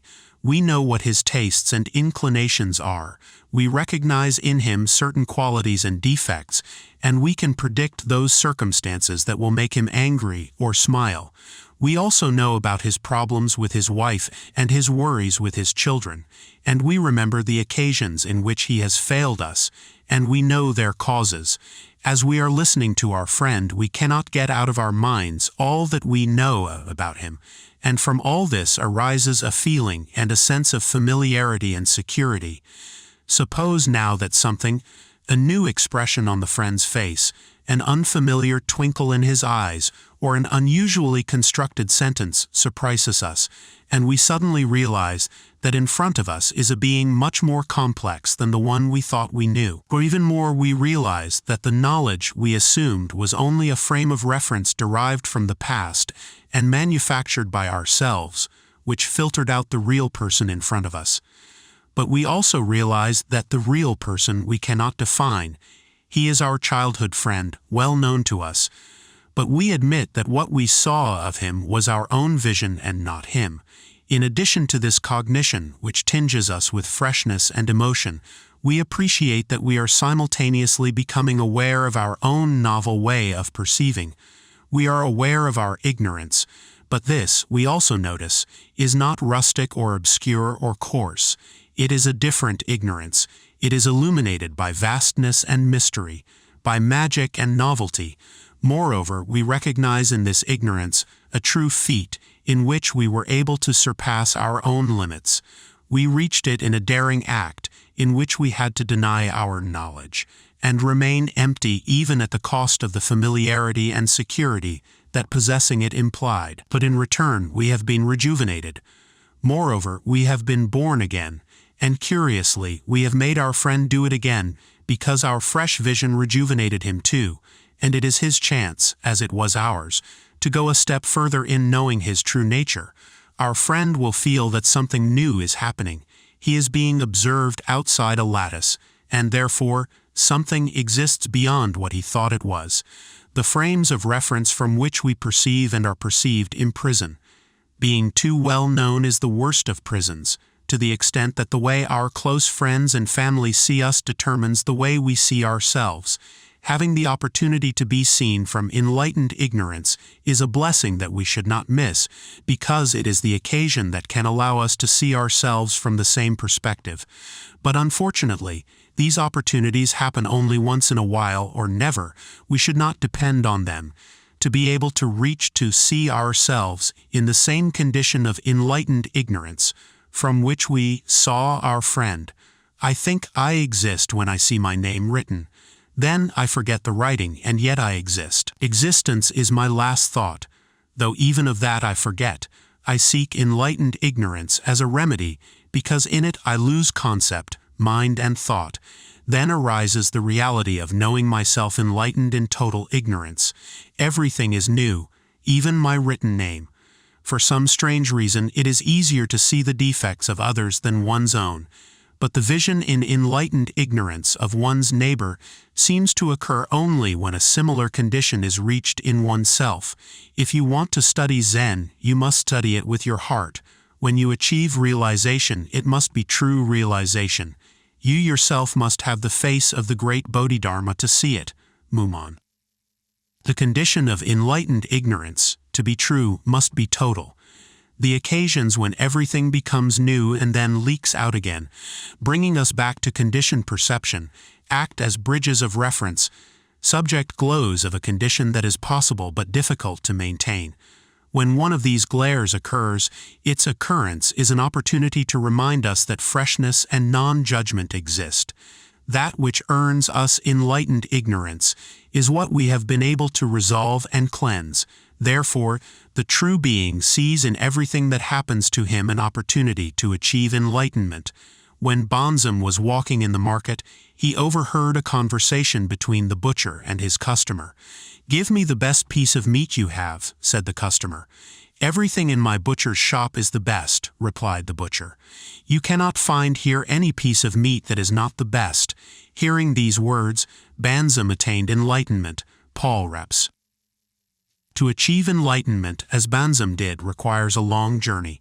Cleansing opportunities, when seized, bring us closer to the moment when a simple gesture or conversation reminds us of our true nature, and we suddenly attain enlightened ignorance. Ha ha, why didn't you tell me before? I have not found the Tao, but suddenly realized that I had never lost it. Those crimson clouds of dawn, that bright midday light, the course of the seasons, the melting and evaporating of the moon, all these are not majestic functions or auspicious symbols of what lies behind. They are the Tao. To be born, to breathe, to eat, to drink, to walk, to sit, to wake, to sleep, to live, to die. To do all that is to follow the Tao. When you learn to take things as they come, not preoccupying yourself with thoughts of joy and sorrow, not wearing a robe with linings or without because it is fashionable, but because nature dictates the change, picking mushrooms or pine nuts not for the taste but because hunger must be restrained, never waving your hand, your foot to do more than the passing need requires, letting yourself go without thinking of the desire for something to be other than what it is, then you are one with the mists of the valley, the floating clouds. You have attained the Tao, you have been reborn immortal. It is a joke to spend years searching for what was never lost. Fan of Ping. Again, the question about time. Is enlightenment attained instantaneously or little by little? Fan himself spent 6 years searching for it around Mount Omei in his native China. It was always there, right under his nose, inside his own skin, closer to his breath. And when he found it, he realized that he had never lost it. It is a dramatic paradox. It was always there, but it took me 6 years to find it. If it is always there, it means that its existence is more solid and real than any identity learned by conditioning. However, from within an identity, it is thought that nothing exists outside of it. The security of the known is to blame for the difficulty in finding what was always there, because it was thought to be non-existent and not even dreamed to be real. Opinions and judgments acquire solidity, especially when they are shared and confused with reality, but they are only mirages, and when enlightened ignorance is reached, the same judgments and opinions which before surrounded the person like solid and invisible walls are seen from the outside, because there is that outside that does not occupy any place in space, but as something indestructible and at the same time ethereal, solid, and simultaneously intangible. It simply exists. In enlightened ignorance, that outside is lived as one's own, although it is known that it belongs to no one, but to everyone at the same time. Can there be anything that gives greater peace of mind than knowing that reality and enlightenment are always there? However, the price to reach them, the enlightened ignorance that implies leaving all that is known, few are willing to pay. They prefer the security of a comfortable prison of concepts rather than the magic that results from leaving them behind. In enlightened ignorance, it is understood that everything, just as it is perfect. This does not mean that one becomes a conformist or that one ceases to care about the development and perfection of one's children, family, community, and the planet as a whole. On the contrary, one understands that there is no chance and that everything is in its rightful place, but the mere fact of seeing, without judgment or concern and maintaining such vision, implies the maximum commitment to oneself and to the world. Due to a series of invisible laws, each human being possesses a territory of his own, earned by keeping his essence clean in different situations. When faced with a test of integrity, one comes out on top. Keeping one's own nature clean, one becomes the owner of the conquered situation. From that moment on, the situation of repeating oneself will not make a dent in oneself.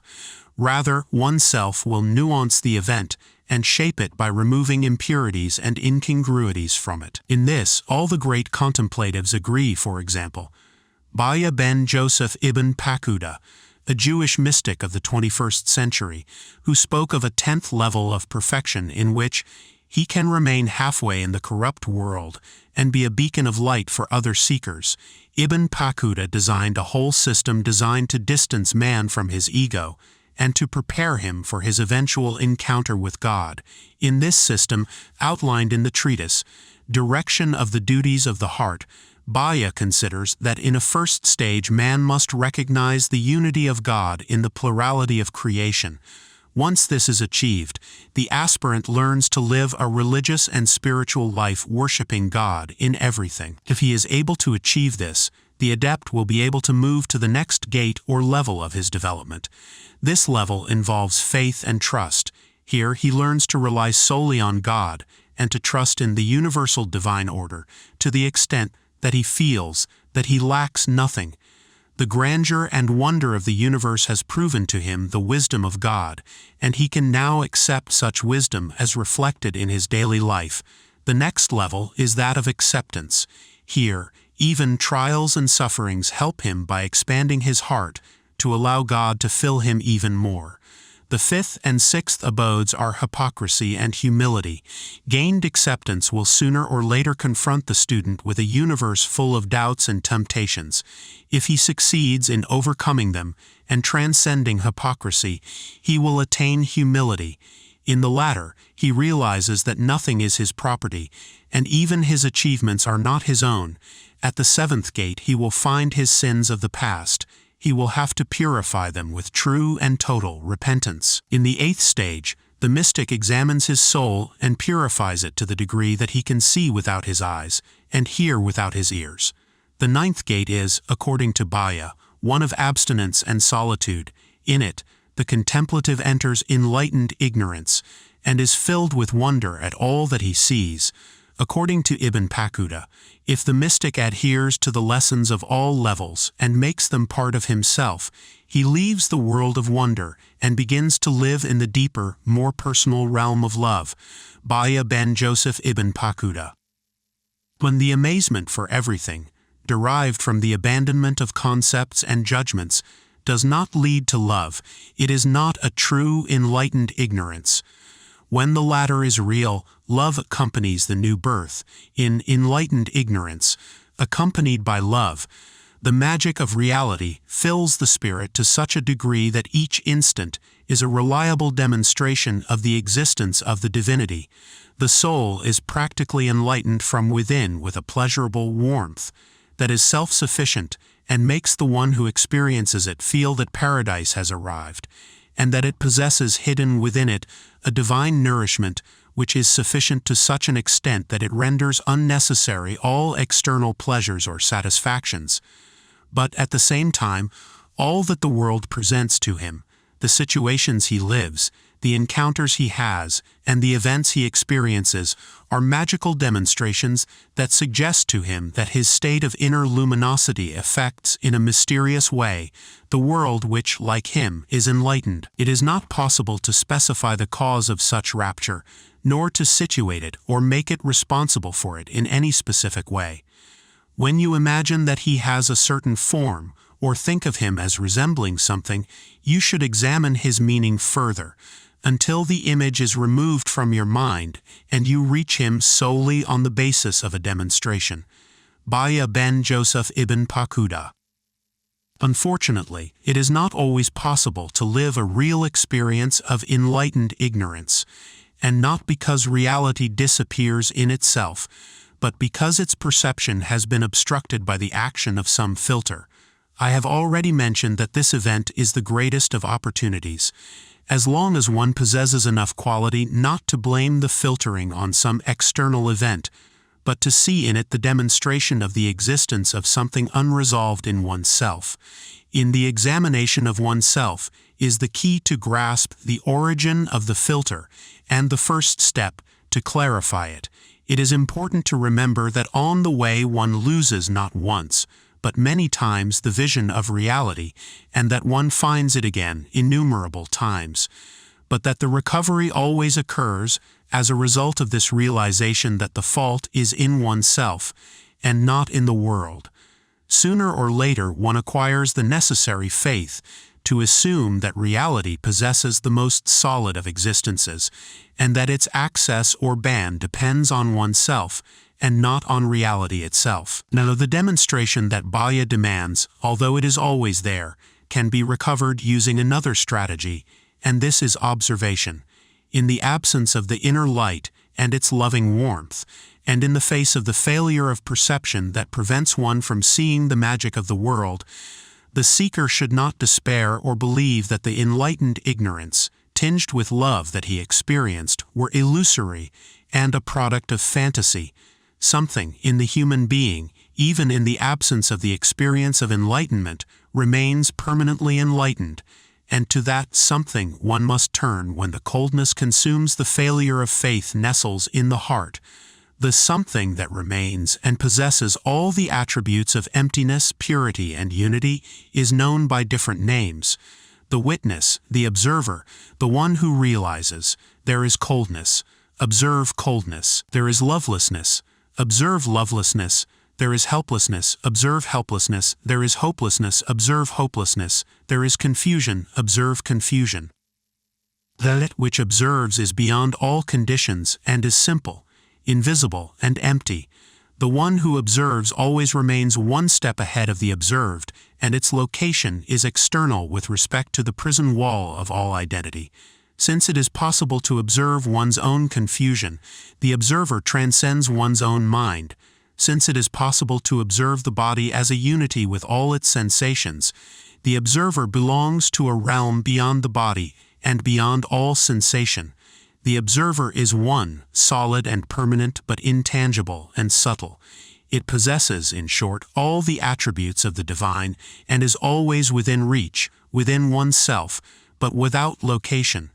Thus, when the direct and total experience of enlightened ignorance, saturated with love, is not possible, observe the myth of identity that has taken its place, and in this way, from observation to observation, from unification to unification, from jailbreak to jailbreak, the vision of the magic of reality and the taste of enlightenment will be recovered. It is enough to remember that it is possible to observe so that the state that occupies the whole consciousness, and, for this reason, left no room for anything else, that choked and suffocated in its total presence, is glimpsed as it really is, one more tiny event within the disembodied, gigantic, or inaccessible vastness of the observer.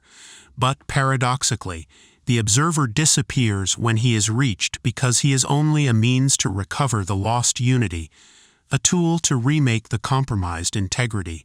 In other words, the observer is not a concrete entity, but something else, a process, a flow. The most difficult thing to observe is the personal myth, the issue of identity through which the world is perceived. When one succeeds in observing it, it disappears as a filter, and then enlightened ignorance awakens because there is nothing to cling to, nothing to depend on, nothing known and familiar to provide security. The love that results from the resounding fall of the myth constitutes the maximum pleasure, the most sublime vision, because in it one recognizes every object, every being, and every event as a manifestation of the enlightened reality, warm and of which, in addition, one is part and all. Chapter 5. Fluency. All the questions that arose that day at the public meeting concerned life beyond death. The master merely smiled without giving a single answer. When, later on, the disciples asked him why he had been so evasive, he replied, "Have you not observed that those who do not know what to do with this life are precisely those who most desire another life that lasts eternally? But is there life after death or not?" insisted a disciple. "Is there life before death?" "This is the question," replied the master enigmatically. Anthony de Mello. How much sadness there must be in someone who, at the end of his life, realizes that he did not live. Life cannot be a preparation for death, because then everything would be a preparation for a life that never appears. Life is, and in it all worlds meet. Reincarnations happen in this life because the one who flows realizes the existence of all lives in one life. Sadder still is the one who regrets at the hour of death all that he prevented himself from living. Avid ghost in a pantheon room. Devisama the bloodthirsty one of my glowing juices, he gathered and came. Without permission or recharge in my body, he finko neighborhood alleys and dwellings, while I, his tenant, defend myself from his embrace. Depressed and crestfallen, listening to her late laments pleas for return. explained to him in detail that his new apartment neither open nor ready, already occupied and closed, each in his own abode with his own pillow, no places are reversed, neither lent nor given. Hear me compunctioning, and with a bold leap out of his place. A big grumpy one who saw me with a hateful gesture was his new tenant. Poor little ghosts who regretfully want to return to the living because when they had it, they didn't know it, they didn't love it, they wasted it. In Buddhism as well as in Judaism, life is considered as the most sacred thing. For the Buddhist, human existence is the ultimate treasure, and according to him, possessing a human body is achieved only after millions of years and thousands of reincarnations. Judaism aspires to turn existence into a work of art, the pinnacle of human experience, enlightenment, and the reality to which one has access imply the capacity to live in total fluidity. Flowing in life happens when freedom is attained, and this is nothing more than the attainment of transcendence with respect to all limiting structures. The imprisoned splendor has been released. Now I perceive all the consequences of fear and its origin in the conditioned mind. Rise Gilbert. Fear of living with freedom is a consequence of insecurity and lack of faith. One prefers comfort, money, and even a mediocre existence next to someone who gives economic security, but whom one does not love because one thinks that to abandon all these satisfactions implies death. Nothing else is seen, nor is the possibility of true happiness believed to exist. Chained life is a farce full of masks and social agreements in the absence of essences and meanings. Fluidity means, on the other hand, the possession of an inner light that guides and shines in everything. It would seem as if existence offers two alternatives to its creatures: dependence on the outside with all its conditionings in exchange for physical security, or the encounter with an inner guidance that transcends any structured situation and connects the possessor with a nature that is common to all that exists. When that inner light is lit, the whole universe becomes a warm and loving place, and it makes no difference whether one lives in a forest, on a mountain, or in the middle of a city, because nothing can affect or diminish the contact with that which has no name, but is closer than one's own skin. I was in the presence of the Creator principle that is closer to me than breathing. Rise Gilbert. To flow implies the capacity to live integrally in the present with all spontaneity. To live in the present is to recognize the death of the past and the non-existence of the future. How will I attain eternal life? It is already eternal life. Enter the present. But I am already in the present, or am I not? No, why not? Because you have not renounced the past.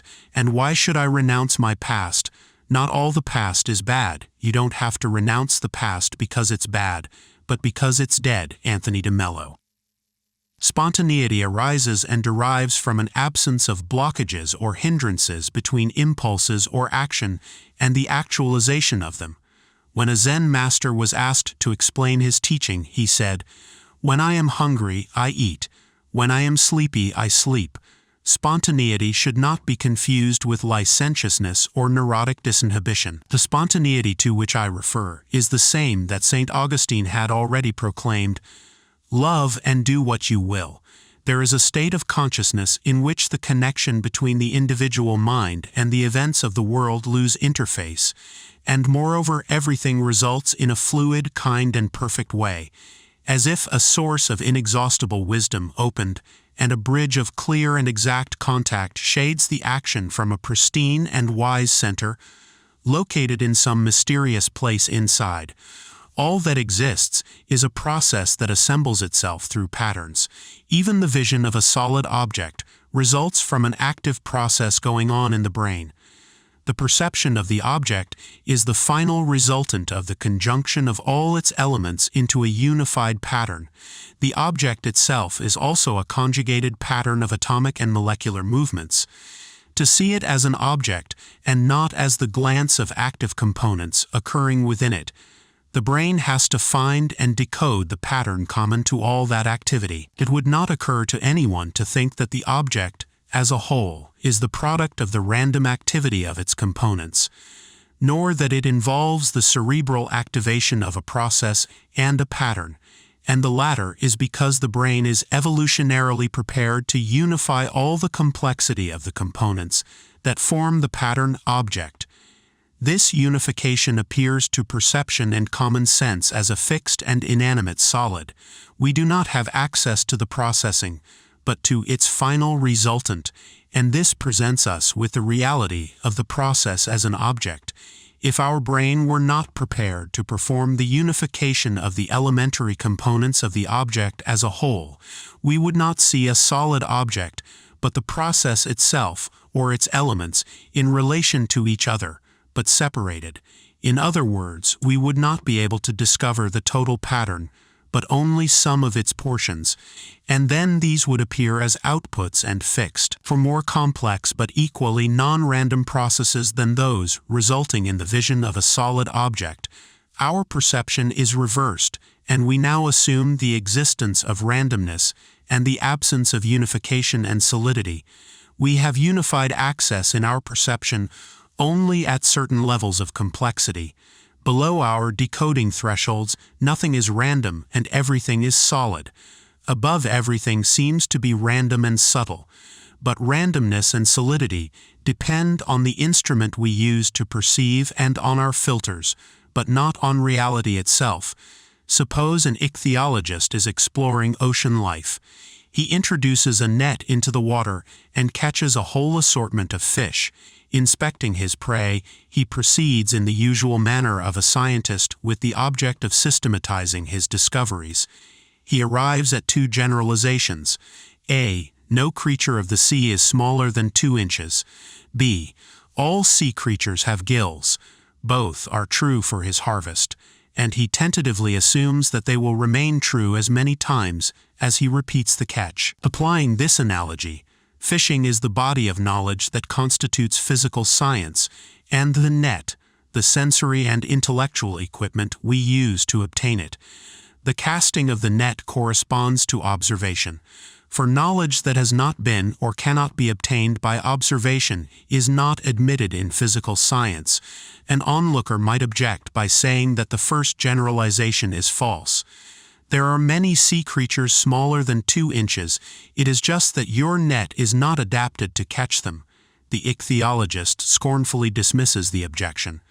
What is flawless by the net is ipso facto outside the scope of ichthyological knowledge, and is not part of the realm of fish that has been defined as the subject of ichthyological knowledge. In other words, what my net cannot catch is not a fish. Or, to translate the analogy, if you are not simply inventing, you are considering a knowledge of the physical universe, discovered in a form other than that used by the physical sciences, and clearly not verifiable by those methods, you are metaphysical. When the ichthyologist rejected the viewer's suggestion of an objective realm of fish as metaphysical, and explained that his purpose was to discover laws, i.e., generalizations, that were true for all fishable fish, I would expect the viewer to go away grumbling, "I bet he doesn't get very far with his ichthyology of fishable fish. I wonder what his theory about the reproduction of fishable fish is like." It's all very well to dismiss baby fish as metaphysical speculation, but it seems to me that they are part of the problem. Sir Arthur Eddington. The more perfect the instrument is in its purity, that is, the less filters interfere in its work, the more reality will be perceived as it is, a process devoid of chance.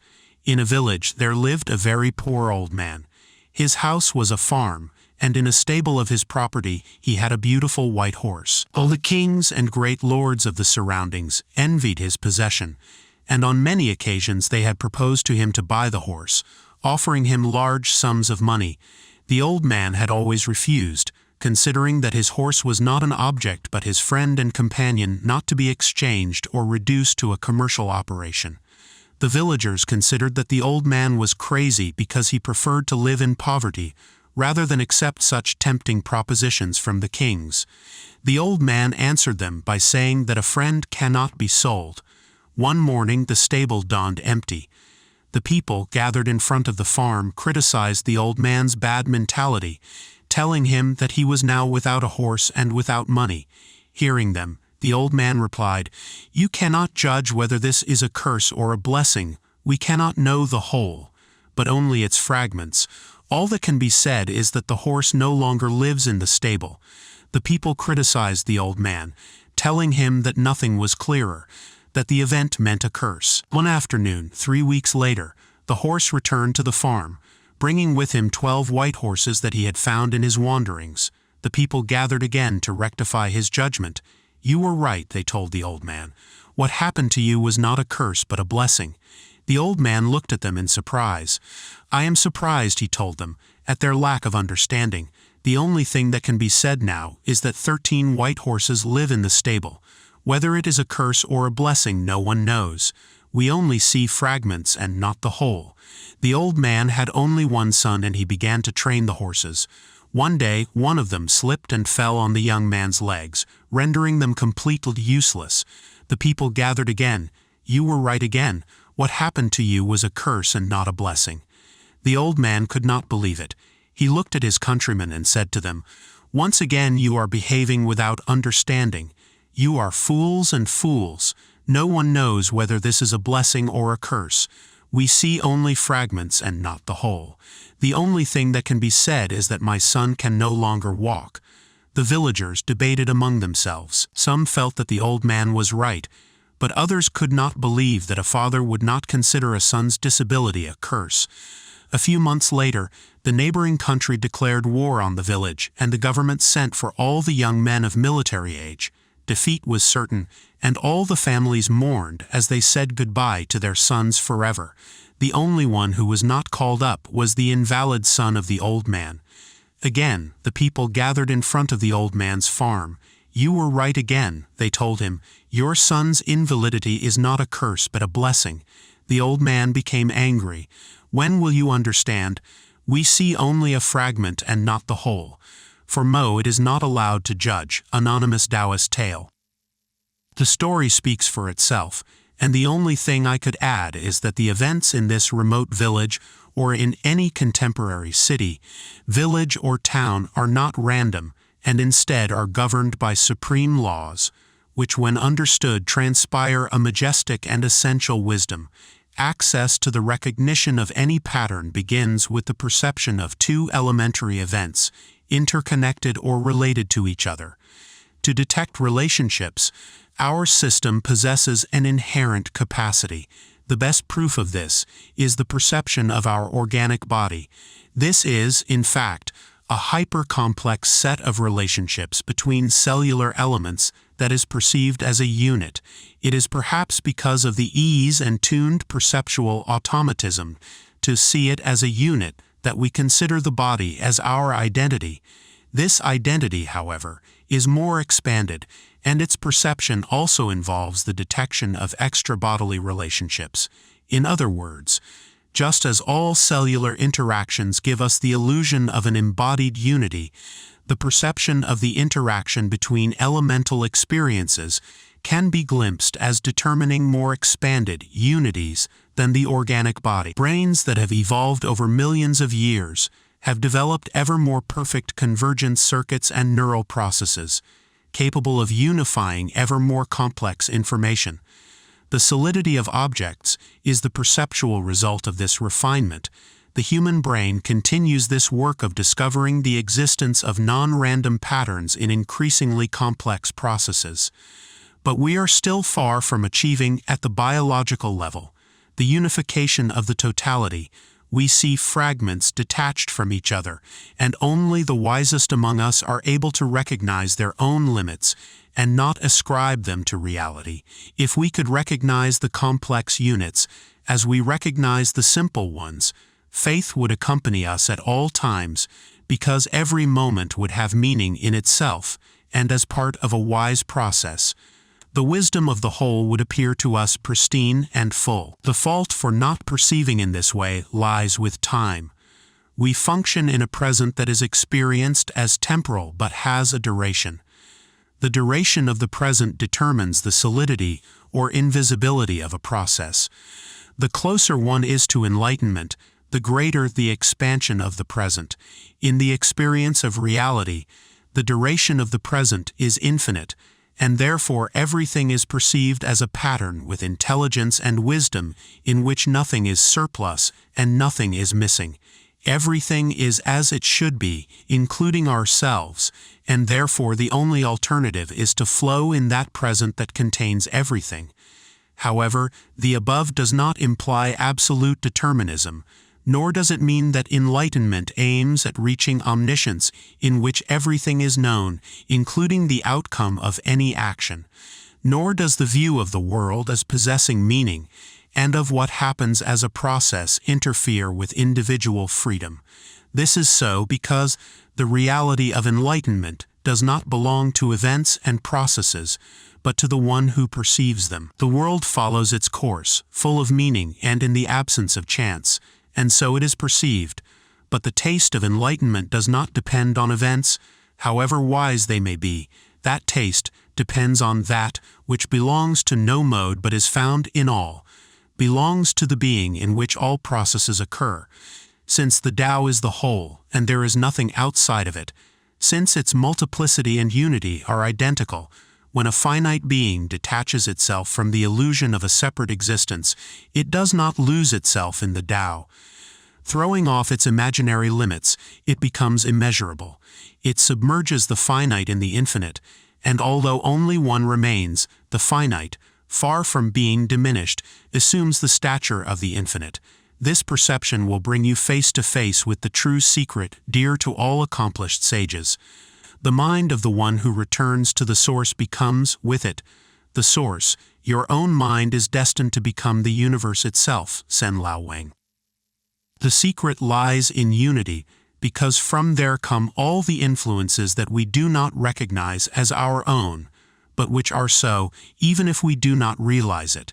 Just as the recognition of the solidity of a process occurs when we recognize the pattern it forms, and it exists independently of our perceptual reach, so the unity that is our true nature exists whether we realize it or not.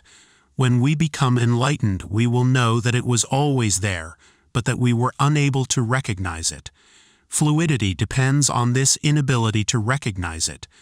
The lesser it is, the more fluidity there will be, because who is capable of opposing his own nature? Opposition arises from ignorance, and this from a failure of perception caused by deficient filtering. A cell in our body is part of our bodily unit. From it receives influences that remain mysterious as long as the cell is unable to access the unit to which it belongs. The same situation prevails with each of us as elements of a more expanded unity. The difference between a cell of our body and S is that as human beings, we do have the possibility of having access to the unity to which we belong.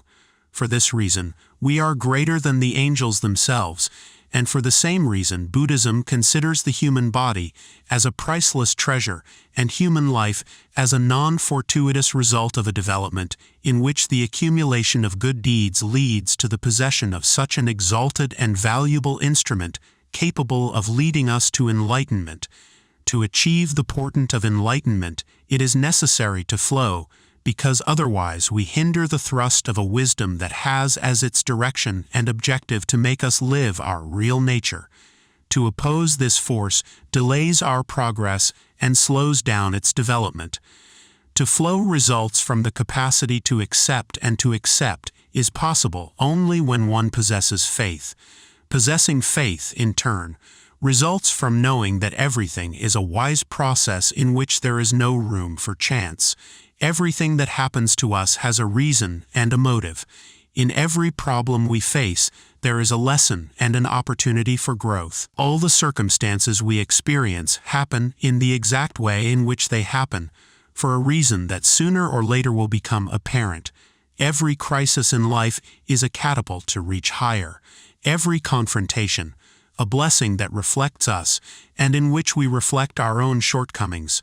When we blame circumstances, the past, our neighbor, or any event for what happens to us, we are wasting a teaching that, properly seen, has as its raison d'etre and objective to help us remove a filter, get rid of a mask, break a structure or transcend a prejudice that kept us imprisoned. Every death gives rise to a new birth, and it is precisely the moment in which we hit bottom that is the immediate antecedent of the new light. As the saying goes, the coldest and darkest moment of the night is the closest to the dawn. The unresolved floats waiting for its moment, a warm and wet sea by the forgotten mind. Everything in it is written on patterned china paper. Gentle winds intermingle sweet brocades spin waiting for the word, the silhouette, the breath. That connects remembering, transforming the soft breeze into tornado. It is then that the mystery takes presto the pigtail claiming. Sit from outside, so terrible origin is not from inside. It is thus in new deception that the possibility of arrangement dies.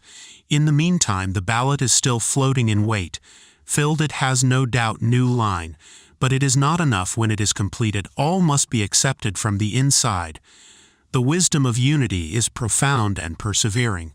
When the power that resides in it decides that it is the moment to take the leap and sends a crisis, the one who experiences it has two options. The first is to look outside for a culprit for the situation. The second is to inquire, on the inside, what this crisis is reflecting, what it teaches and what it points out as unresolved. The first option brings as a consequence the loss of integrity and judgment. This option is responsible for violence, lack of love, war, persecution, and hatred. In addition, it aggravates the problem, and it will come back, but more serious and harmful. The second option allows solving, promotes development, leads to humility and love, and when it is truly solved, it closes a cycle and promotes growth. What has not been remedied will present itself again many times until it makes its owner understand that there is no external culprit or scapegoat responsible for what one has propitiated and caused. To flow means to accept that no one but oneself is responsible for what happens to us, to accept that what happens is always a reflection of ourselves and an opportunity to grow.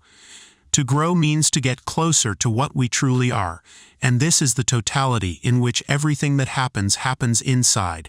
In this condition there is no external but only oneself.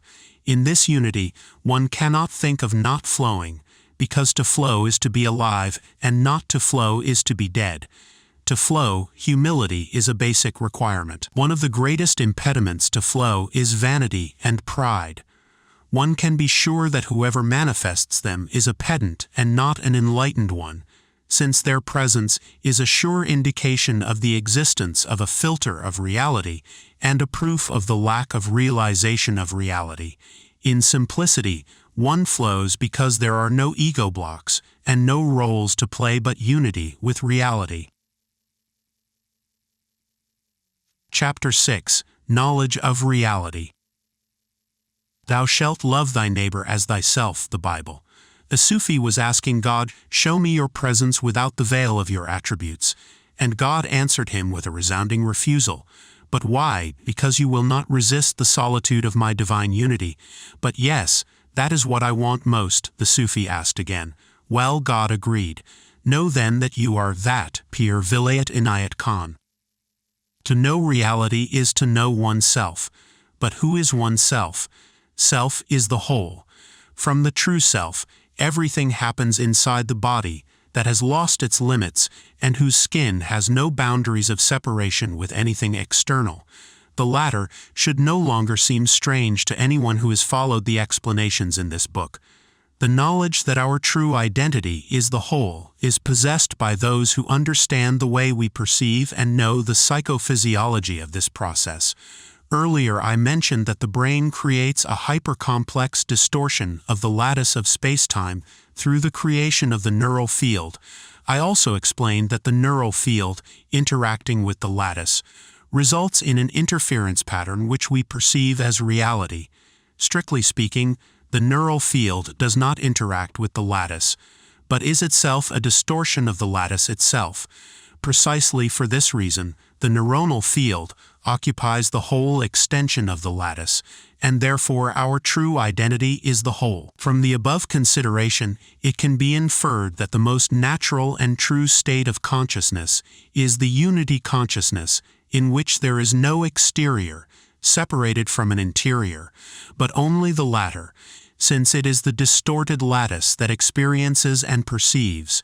Everyday experience, however, indicates that we do not normally experience a perception of the totality from the totality itself, but rather we focus on portions of the totality and assign boundaries of separation to it.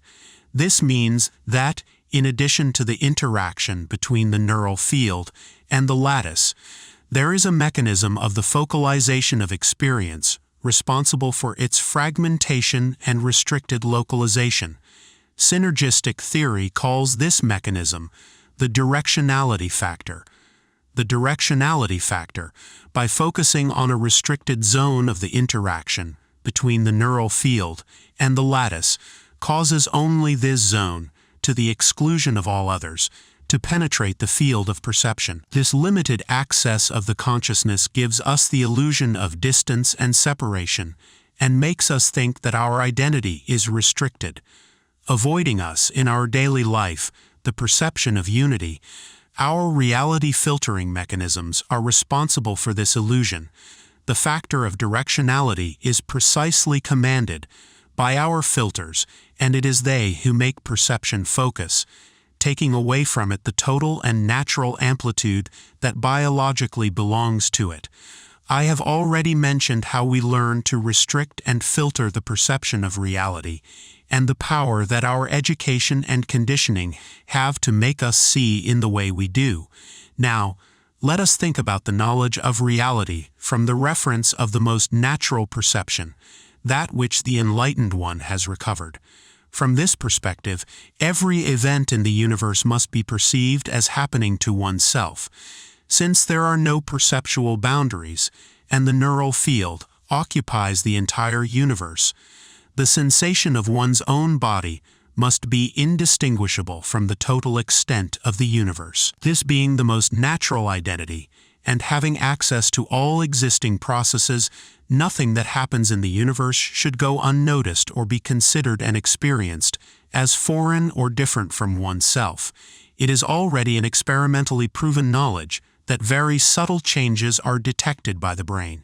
In the consciousness of the enlightened one, this detection must be conscious, expanded, and natural.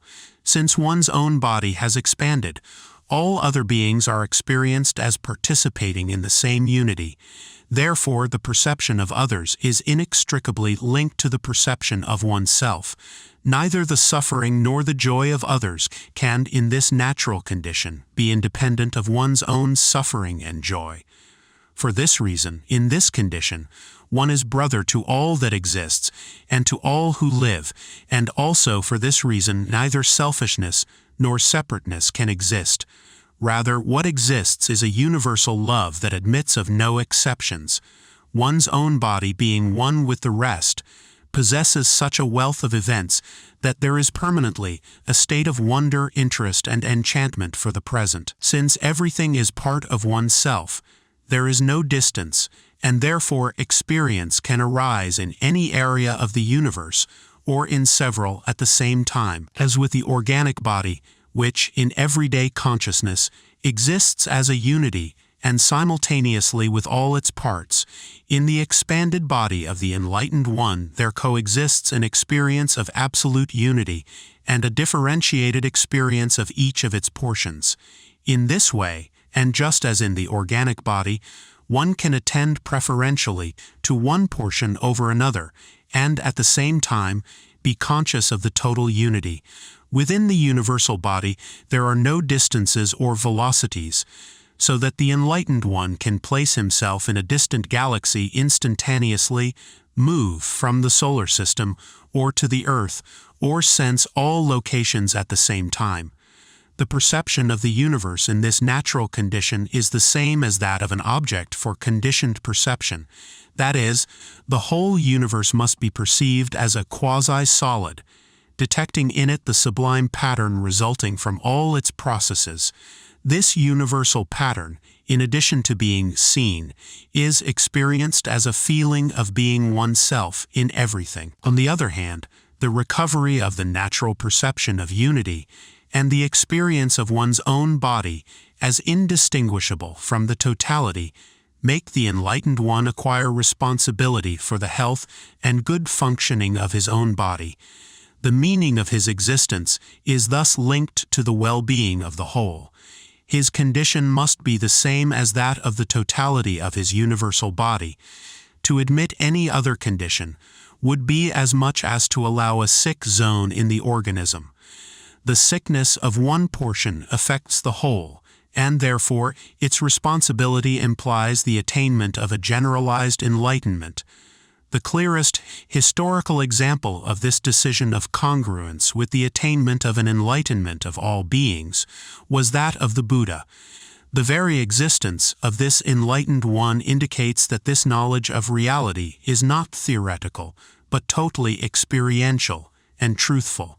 The existence of entire communities in which its members lived, the meaning of existence, in this responsibility for the attainment of the good of the cosmos, seems to have been that of the Olmecs and Toltecs in pre-Hispanic Mexico. The attainment of the same state of consciousness in Buddha and in the greatest Toltec shamans, together with that of beings who have attained enlightenment in all known traditions, indicates that the recovery of the experience of unity is possible for human beings as a whole, and not only for a few privileged individuals. I come from a family of saints, the human family. Rise, Galbert. In the morning, upon awakening, the warmth of self-knowledge pervades the enlightened one. Everything is natural and spontaneous, and his own state fills the space, saturating it with a loving sensation. All objects shine with the light of consciousness, and the life in everything awakens with it. There are no filters or concepts, but that vibrant and loving flow that permeates reality. There is nothing to do, but inaction is the most intense activity, because the manifestations of the same are manifold and infinite in their delightful variety. Everything is occupied by the same feeling of being oneself. It is an exuberance of being in powerful and resolute, vibrant and thrilling existence. The consciousness of one's own state unifies the knower, the known and the knowledge, because there to know oneself is to know everything. There are no doubts or need for explanations. Everything explains itself in the experience of unification, and in its sweet and luminous taste. From there, every being is recognized as possessing the same nature, and the human being with the maximum capacity to manifest it. We are all one and simultaneously. Each one is a different manifestation. The experience of reality is known. It happens to oneself and is one's own and exclusive, but it happens at the same time to all. It is a nourishment, an iridescent effluvium that exists in itself, but for which one has acquired responsibility. Keeping the illumination alive in oneself sustains it in everything. Flowers, birds, stars, and moon. It is a delightful responsibility, replete with ineffable, serene, and mysterious pleasures. Everything is magical because everything is new and fresh. There are no judgments, and nothing is more than or less than anything else. It is the same being in everything and in oneself. There are no desires or conditions but the same self-referential state, pure, full and empty of obstacles and blockages. Anyone asking for a definition of this state or an explanation of it could be offered a silent smile, or a circular hand gesture or a caress, but no words and fewer concepts. Zen and Islam, Judaism and Christianity, post-relativistic physics, and psychophysiology are understood here, but all together and in their essence, which is the same and indistinct. There is no master or disciple. He who presents himself as a master is lying. There is only one master, silence. Rise, Gilbert. It is a thunderous silence. It is a full emptiness. It is an invisible light. It is a love in everything. It is palpable but abstract existence. So much so that the only thing that can be said of it is that it exists as the basis of oneself being the only one. It is so natural and fluid, so spontaneous and true, that it is strange not to have seen it when it was always there. But at the same time, one knows with all certainty the reason for having lost it and now finding it again. She was always there, but one was not there. One was somewhere else, deceptive and limited, hypnotized by the conditioned mind, assuming roles, showing masks. She is naked, public and common. What was once personal, hidden and selfish, exists now without past or future, as it has always existed. Moreover, she always exists for whoever can see her. Its existence is independent of whoever grasps it, but whoever perceives it nourishes it, and is nourished by it. Reality, it is enough for itself, and it is the only thing that is enough. Nothing else is required to be happy. It is self-generated and total happiness because it is reality. Its knowledge is in its experience. In it, knowledge and experience are synonymous. At the same time that it lives, it explains itself, but its explanation is silent and wordless. Everything remains the same. The forms have not changed. Enlightenment has nothing to do with the geometry of objects. But everything changes for the enlightened one. Before a man studies Zen, for him mountains are mountains and waters are waters, and after he intuits the truth of Zen, through the instruction of a good teacher, mountains are not for him mountains, and waters are not waters. But after this, when he really attains the abode of rest, mountains are mountains again, and waters are waters. Qing Yuan Wei Xin. The awareness of this change is part of the knowledge of reality. Illusions and fantasies have been left behind. Everything remains the same, but everything is different. Synchronicity is one of the events that signal the approach of the sudden awakening. First, everything was unlinked, and each thing went its own way, and was seen as separate from other things. When a confluence of events occurred, it was explained as the result of chance or chance. Now, the increase in coincidences begins to amaze, until it becomes a daily occurrence. One begins to suspect that the world holds an inexplicable magic and mystery. Sooner or later it is understood that events and their relationships have something to do with the internal state, until it and the external events cease to be two separate and independent aspects. In reality, they never were and never will be, but the knowledge of their unity did not exist, and now it does. The signs of the unresolved make their wake-up call of manifestations. Since appearance in the form of accidents, the only reality towards one of its own is no longer blamed on the outside. It is understood that the impediments to the flow come from oneself and are occasions for recapitulation and inner finding. The knowledge of reality is a knowledge of unity. One of the necessary prerequisites to attain the knowledge of reality is the abandonment of ego, self-importance. To maintain the ego represents a diversion of energy necessary to establish a genuine contact with reality. Self-importance is a detour and waste of this energy, and a blockage in the process of development. The vain, proud, and egomaniacal person uses his energy to maintain an image and play a role before others, instead of applying this same energy to open his perception and get in touch with his real nature. The concept of energy has a definite psychophysiological value. For the neural field, to achieve the purity necessary to establish an interaction congruent with the basic state of the lattice, it is necessary that it possesses a high degree of coherence and vibrates at very high frequencies. These two conditions require a high energetic potential. There is already experimental evidence to support this, which was discussed in a previous chapter. Self-importance and ego are fixed structures that inscribe their existence in the neural field by incorporating blockages and rigid morphologies.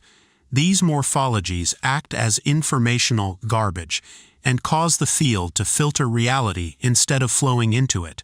For unity consciousness, the filters act by impeding rather than favoring its perception and experience. An enlightened being is a true human being in the broadest and truest sense. There seems to be no grayer meaning of existence than to be what one truly is. The knowledge of reality implies that achievement, and not the acquisition of special powers or miraculous feats. If these powers exist, the fully realized human being does not attach the least importance to them. What is important is being and existence, and not feats of power. However, in being, in reality and contact with the true nature of unity, powers abound because reality is replete with magic, and the person who lives it also becomes magical. His very existence is a constant magic in which everything is possible. A command to move, in the state of bodily consciousness, translates into an act. It is not surprising that the desire to move the hand is realized, because everything happens within the same organic unity. In the realization of unity, when the body has expanded, the same thing happens, but in an order of magnitude that involves the universe as a whole. The desires of the enlightened one are fulfilled because his connection is with the basis and essence of the whole. His contact is with the very origin of the energy that gives life to everything. However, the realized being desires nothing because he has everything. If he is asked to modify events in a preferential direction and in accordance with his personal satisfaction, he refuses because he realizes that the way things happen is the way they should happen. Moreover, in him, personal preferences no longer exist because his person has expanded and is no longer limited to his ego, his personality, or his character. His personality and character, however, continue to exist because the tendencies of his organic body and his heredity persist. But he sees them from the same perspective with which he sees any personality and any character, as a loving manifestation of oneness. His organic body is not dead, and therefore he treats it with the same love, acceptance, and fluidity with which he treats the body of his wife or children, or any being that requires his attention and care. The difference is that he no longer identifies with his body, but lets it be and act freely, and without blockages or restrictions. Since he does not adhere to any structured morality, his ideas of evil and good no longer exist. He has transcended them, and observes everything in wonderment of manifestations and acts, of tendencies and occupations. He sees them as one who attends to a fascinating spectacle full of surprises. His knowledge of himself is part of his knowledge of reality, but he is at a point equidistant from any pair of extremes. He is located at the place where fire cannot burn him or water wet him, but his body still operates in the world and needs to be cared for and fed, clothed, and its needs met.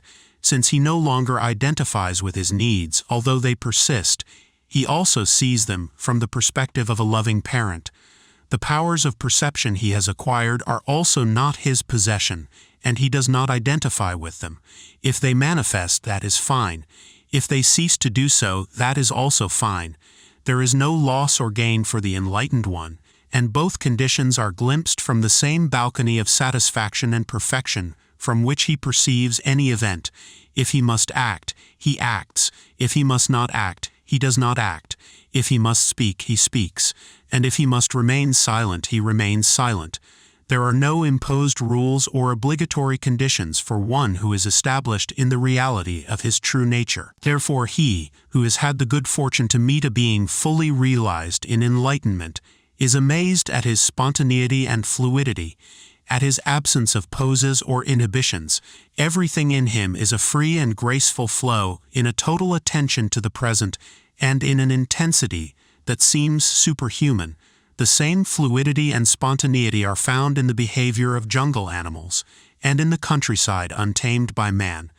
There are no ulterior motives in free animals, no prejudices or blocks. Their walking, running, and flying are pure grace. Their eating is total, and their flow is enviable. The enlightened human being shares with them the same unsullied, undefiled, uncorrupted, and unhypocritical nature. In both, life flows without measure or limit, and the freedom of their acts and the creativity of their expression make one think that paradise exists on earth. The difference between the two, however, is enormous. The liberated and enlightened human being is aware of his state. His knowledge of reality coexists simultaneously with his pure and unrestricted manifestation. He is one with himself and with the earth and knows it. The enlightened one lets himself be himself in total spontaneity, enjoying what arises as a manifestation of his nature, without wanting to control or divert it. The Master often said that holiness was not so much a matter of what one did, as of what one allowed to happen. And to a group of disciples who found this difficult to understand, he told the following story. Once upon a time there was a dragon who had only one leg, and he said to the centipede, "How do you manage to handle all those legs? I can see, and I want to manage only one." "To tell you the truth," said the centipede, "I don't manage them at all." Anthony de Mello. Enlightenment is not attained through special powers. These, when lived as personal possessions, aggrandize the ego and separate from reality. Nor is it achieved through perception. This pure mind, the origin of all, shines forever and in all with the brilliance of its own perfection. But the people of the world do not awaken to it, considering only what they see, hear, feel, and know as mind. Blinded by their own sight, hearing, sensations, and knowledge, they do not perceive the spiritual brilliance of the source substance. If they could eliminate all conceptual thought in a flash, that source substance would manifest itself as the sun ascending through the void and illuminating the entire universe without hindrance or boundary. Therefore, if you students of the way seek to progress through sight, hearing, sensation, and knowledge, when these perceptions disappear, your path to mind will be cut off and you will find no way to penetrate. Only realize that although the real mind expresses itself in these perceptions, it is neither part of them nor separate from them. You should not begin to reason from these perceptions or let them stimulate conceptual thought. Neither, however, should you seek the one mind apart from them or abandon them in your desire to attain wisdom. Do not hold them or abandon them. Do not depend upon them or become attached to them. Above, below, around you, everything has a spontaneous existence because there is no place outside the Buddha mind, Huang Po. Everything is paradoxical in enlightenment, except the state itself because it transcends all denomination. It is beyond good and evil, beyond emptiness and fullness. One feels a radiant self-consciousness shining like a lamp. It is pure and shining like a flower. It is like beholding the striking, the living in the vast empty sky. The consciousness of emptiness is limpid, transparent, and vivid. This non-thinking, this radiant and transparent experience is nothing but the feeling of concentration. Diana. With this good foundation, the truth of the path of enlightenment of which nothing can be seen and yet everything is clearly evoked in a vision will be seen directly and clearly. It will be seen how false were the fears and hopes of one's own mind. Without coming, the place of the Buddha will be reached. Without seeing, wisdom will be evoked in a vision. Without effort, anything will be easily done. I understood that nothing is. I was freed from the duality of past and future. I learned that the 6 realms do not exist. I was once and for all freed from life and death, and I understood that all things are equal. I will no longer be bound to pleasure or pain. I understood that all that I perceive is an illusion, and I was freed from taking and leaving. I understood the truth of equality, and I was liberated from both the mundane and the paradisiacal. I also understood that practice, steps, and stages are mere illusions. Thus my mind is exempt from hope and fear. Manifestation is not something that comes into being. If one sees something happening, it is a mere attachment. The nature of the world is the absence of substance. If one sees substance there, it is a mere illusion. The nature of mind is 2 in 1. If one discriminates or sees opposites, it is due to one's attachment and affection. The essence of mind is like the sky. It is sometimes shaded by the clouds of flowing thought. Then the wind of the inner teacher's teachings blows and blows away the floating clouds. However, the flowing of thought is itself enlightenment. The experience is as natural as the light of the sun and the moon, yet it is beyond space and time. It is beyond all words and description. But certainty grows in our heart, as if many stars were shining. When it thus shines, ecstasy arises magnificently. Milarepa. Enlightenment is not seen. Jesus was not recognized in life as an enlightened one, although he was. Only one who possesses a special sensitivity can sense an enlightened one passing by. Current technological resources are used to record the brains of beings who are on the path to enlightenment. So far, the records indicate that those who are in reality have a brain functioning in very high coherence at high frequencies. Their brain is unified with itself, handling expanded information. Thus their experience reflects unity in all. In the future, we will know much more about the psychophysiological correlates of the state of enlightenment. This knowledge, however, can never replace the direct experience of contact with reality in the same way that any description of it is ineffective in making someone experience it. There is only one way to gain knowledge of reality, and that is by living it. Chapter 7. The Present. My eye witnesses the universe like a mirror. Its reflection, blissful at rest, contemplates me. Rhys Gilbert. He who lives totally in the present has no time for anything else. Rajneesh. From the total and overwhelming existence of nothingness, any event and manifestation is extraordinary, especially when accompanied by heart.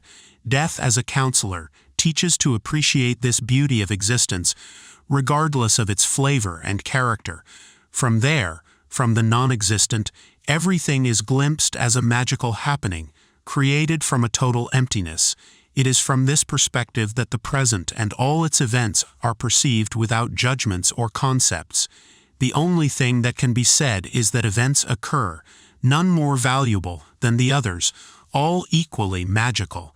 In this seeing, there is neither past nor future nor anything to explain or understand. It is a vision of the absolute present, without concepts or mental structures. There is not even the notion that what happens is not random. That would also be a concept, an intermediary filter that in this vision is unnecessary.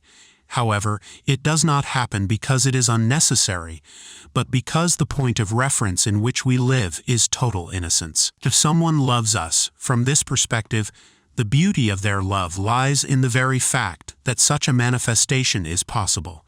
It would be equally beautiful if, instead of being the receiver of that love, it were someone else. In any other state of consciousness, this would be impossible. Only from total detachment in an absolute lack of egoism is the manifestation of love itself, without belonging, seen as a sublime event. To live reality in the present is to live without the burden of personal history, but with its legacy. Any act is the result of a whole life. If its legacy, its teaching, has led to the realization of the ineffectiveness of using formulas of the past or assuming judgments and considerations arising from previous experiences, then the legacy is wise and excellent. One cannot conceive of an experience of the present that occurs only when all the memories of the past have disappeared. Biologically, this is impossible.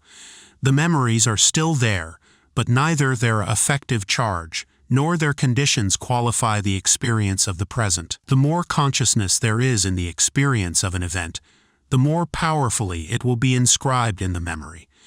The one who lives fully realized can remember more vividly the incidents of his existence, but these belong to the past and not to the present, and do not succeed in influencing it. In fact, it is a proven psychological law that a moderately lived event is the one that can alter the present much more than an experience that was fully experienced with all its cognitive emotional components. The complete experiences close by themselves, and from them nothing more remains to be resolved. On the other hand, that which is half-lived, that which is not confronted in its entirety, is not surpassed, and tends to repeat itself. Therefore, the one who is capable of living the present is only the one who has lived everything with integrity in its respective moment. His experience in any present had a birth, a complete life, and a natural death. Repression or denial leads to nothing but illness. In the latter, families of unfinished memories are grouped into living and energetic nuclei that demand to be manifested. Since these cores are experienced as disorganizers of the self, large amounts of personal energy are used to keep them quiet and silent. This only increases the strength of the nucleus, and this in turn makes it necessary to apply more energy to keep it repressed. It is a never-ending and shuddering vicious circle that leads, sooner or later, to the somatization of the core and its manifestation in the form of some physical alteration. Now the nucleus has materialized, and a surgeon is called in to remove it. However, if the roots of the nucleus are healed, it will resurface, and this time it may be fatal. Nothing unresolved is inert.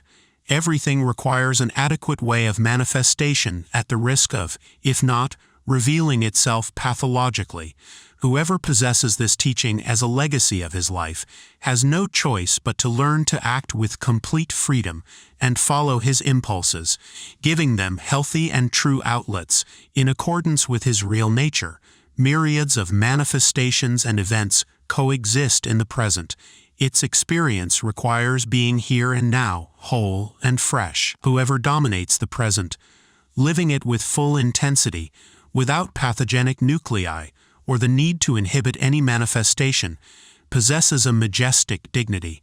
When Subha Manavatodayaputa saw the Blessed One seated in the woods, Brahman was moved by the beautiful serenity of his personality, which shone with the utmost radiance, like the moon among the stars. His features were perfect, shining like a golden mountain. His dignity was majestic, with all his senses under perfect control, so calm and free from all obscuring passions, and so absolutely calm with his mind subdued and silently disciplined.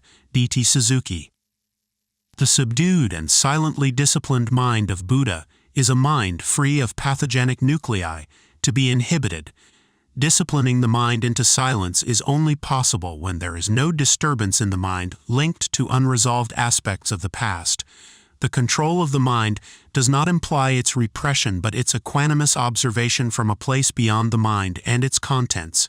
Enlightenment is not nullity but fullness, but the place of the enlightened one is located beyond fullness and emptiness, because from there everything is perceived as a complete spectacle in itself, emerging from nothingness, and even nothingness itself appears as existent, because the place from which it is observed is still beyond nothingness itself. This place is called Yehida in Judaism, which translates as singularity. One truly recognizes and feels this constant creation, ex nihilo, through the revelation of the Yehida. Since the four levels of the soul are in themselves inherently linked with their respective worlds, their spontaneous apprehension is the indisputable proof of the existence of their worlds. The feeling that there is no existence independent of the worlds, and that their entire being is constantly being created anew from nothing, is on these four planes: action, formation, creation, and emanation. A novel concept. Only on the level of Yehida, which transcends all worlds, is there an innate realization that all worlds are nothingness, that their entire existence is a completely new creation, which is continually renewing itself at every instant. Rabbi Menachem M. Schneerson. The singularity is the one itself, and its transcendence with respect to all the worlds results from its localization as their totality.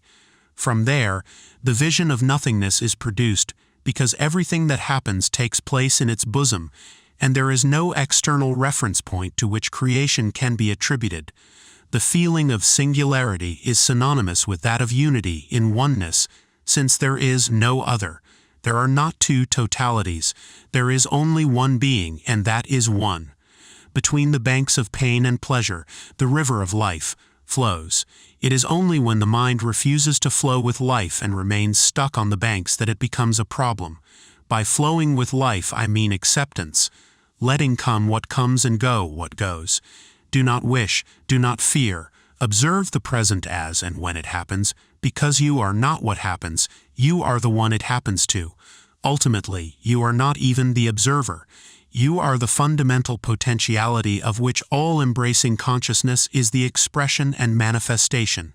Sri Nisargadatta Maharaj. Life in the present means to be located in that within which everything flows. Acceptance is an indispensable condition for this flow. However, there in the One itself, to speak of acceptance is to introduce an illusory duality.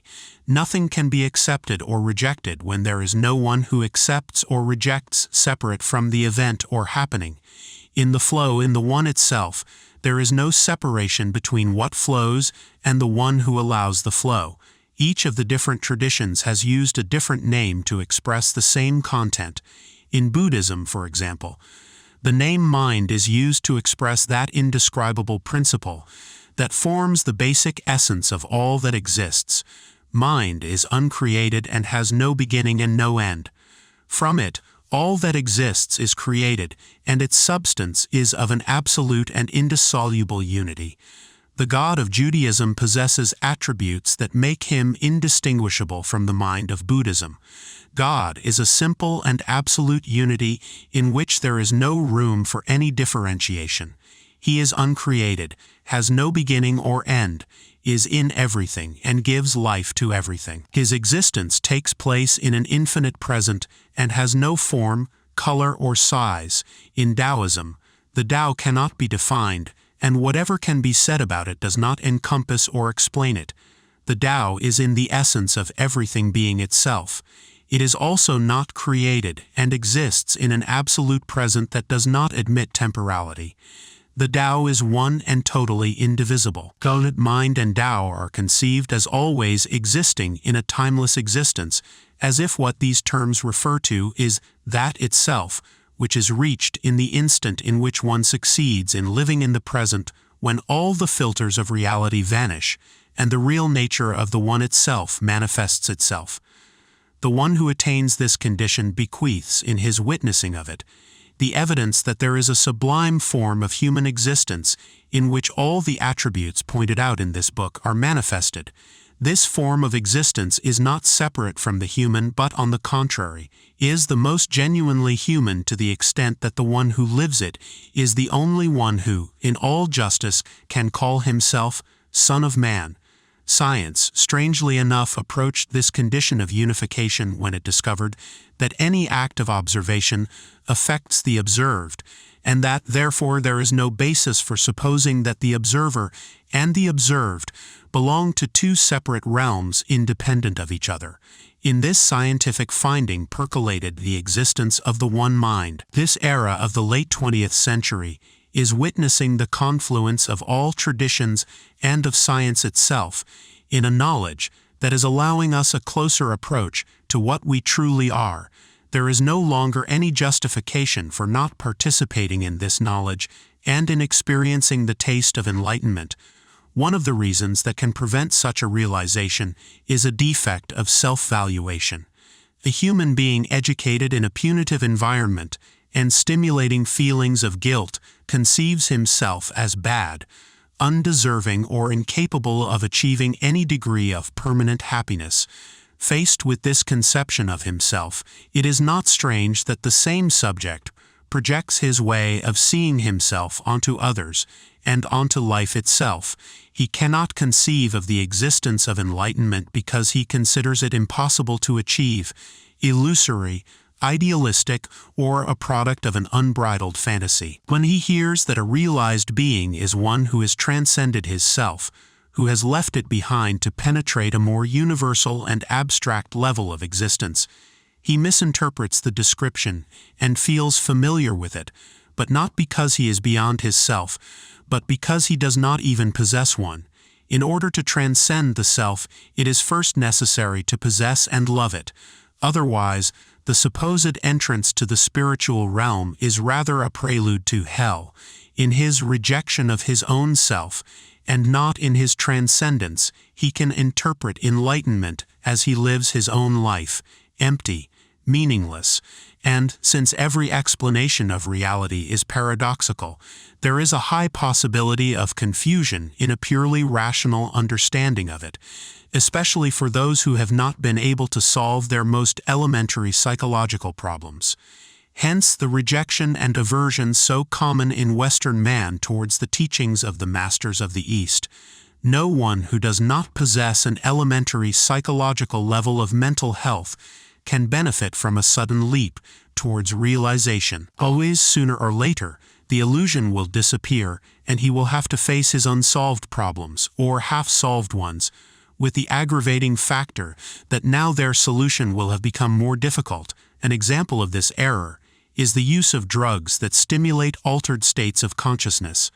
A whole generation has proven that this path is not the right one, and that to reach the real liberation, a trip of hallucinogenic mushrooms or the ingestion of LSD is not the solution. However, nothing happens without a powerful reason, and the same generation that may have had artificial glimpses, but ultimately glimpses, of the existence of other ways of perceiving is now looking for more authentic ways to achieve self-realization. This, to be authentic, does not depend on specific environments or special external conditions. The authentically realized being maintains its state in all conditions because its state, if it is true, is beyond any external and changing contingency. You imagine that in the absence of a cause, there can be no happiness.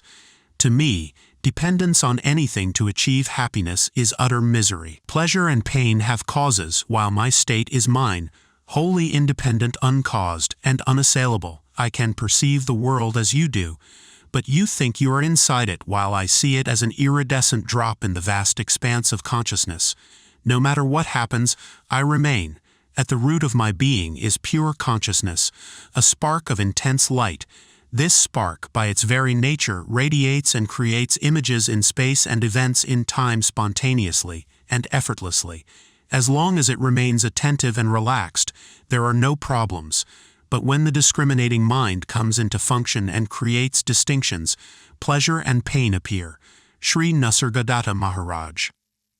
Pleasure and pain appear when one falls into the vice of belonging. Belonging, in turn, arises with identification. That which experiences is free by its own nature, but loses its freedom when it identifies. It then feels that its well-being depends on some condition external to its own essence. When we experience pleasure, it is not to be found in any object but in ourselves. It is a reminder of what our real nature is, because when it is stimulated, the result is the experience of happiness.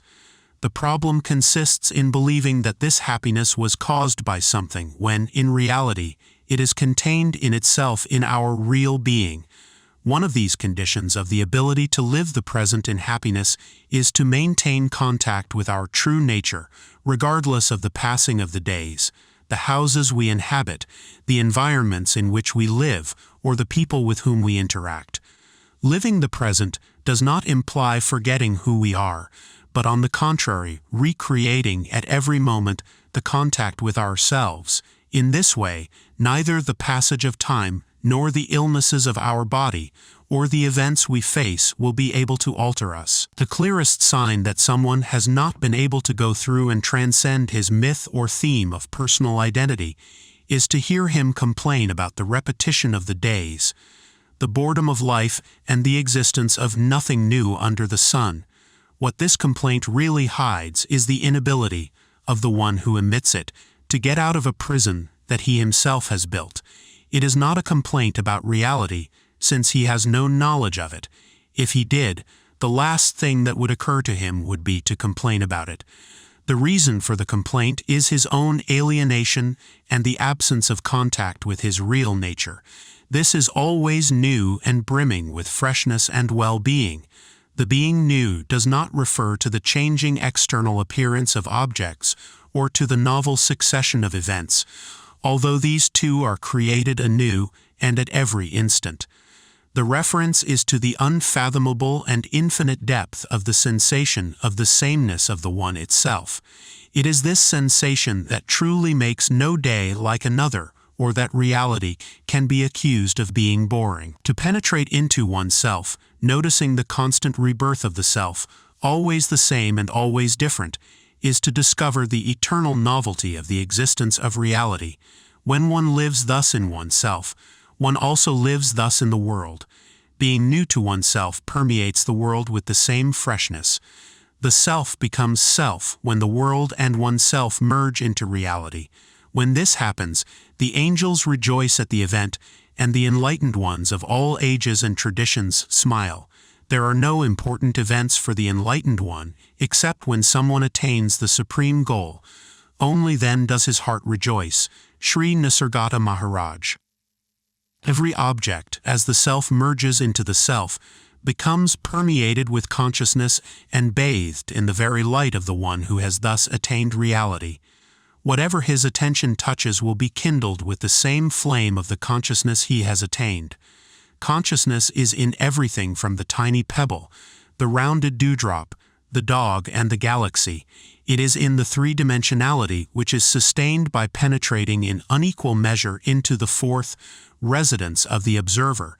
It is the observer of the consciousness who witnesses from there. It is the human being penetrating as none who understands what has been said before. It is in understanding it that he realizes that his true mission here on earth is to rescue the consciousness of all matter. In reality, it is understood that the mission was not a goal to be achieved, but a constant presence happening in the present. Moreover, that the creation is its own. In the detachment from the world is enjoyed as if it were seen for the first time. Just as the word offers its harmonious song from the silence, it is from the primordial emptiness that color and form appear. In that, everything offers full teaching, since there, it is understood that creation is one's own. Reason does not understand it. But who is it? Old and worn-out soup, leftovers of other times, useless bladder that no longer offers anything. Now the commitment is to understand everything from the silence that shines inside. No, reason cannot understand it, but perhaps, after hearing it so much, it will agree to penetrate the mystery and help on the way. Nothing has to be discarded. The mind itself as an ally helps, and with its collaboration all the acquired knowledge can be illuminated with new light.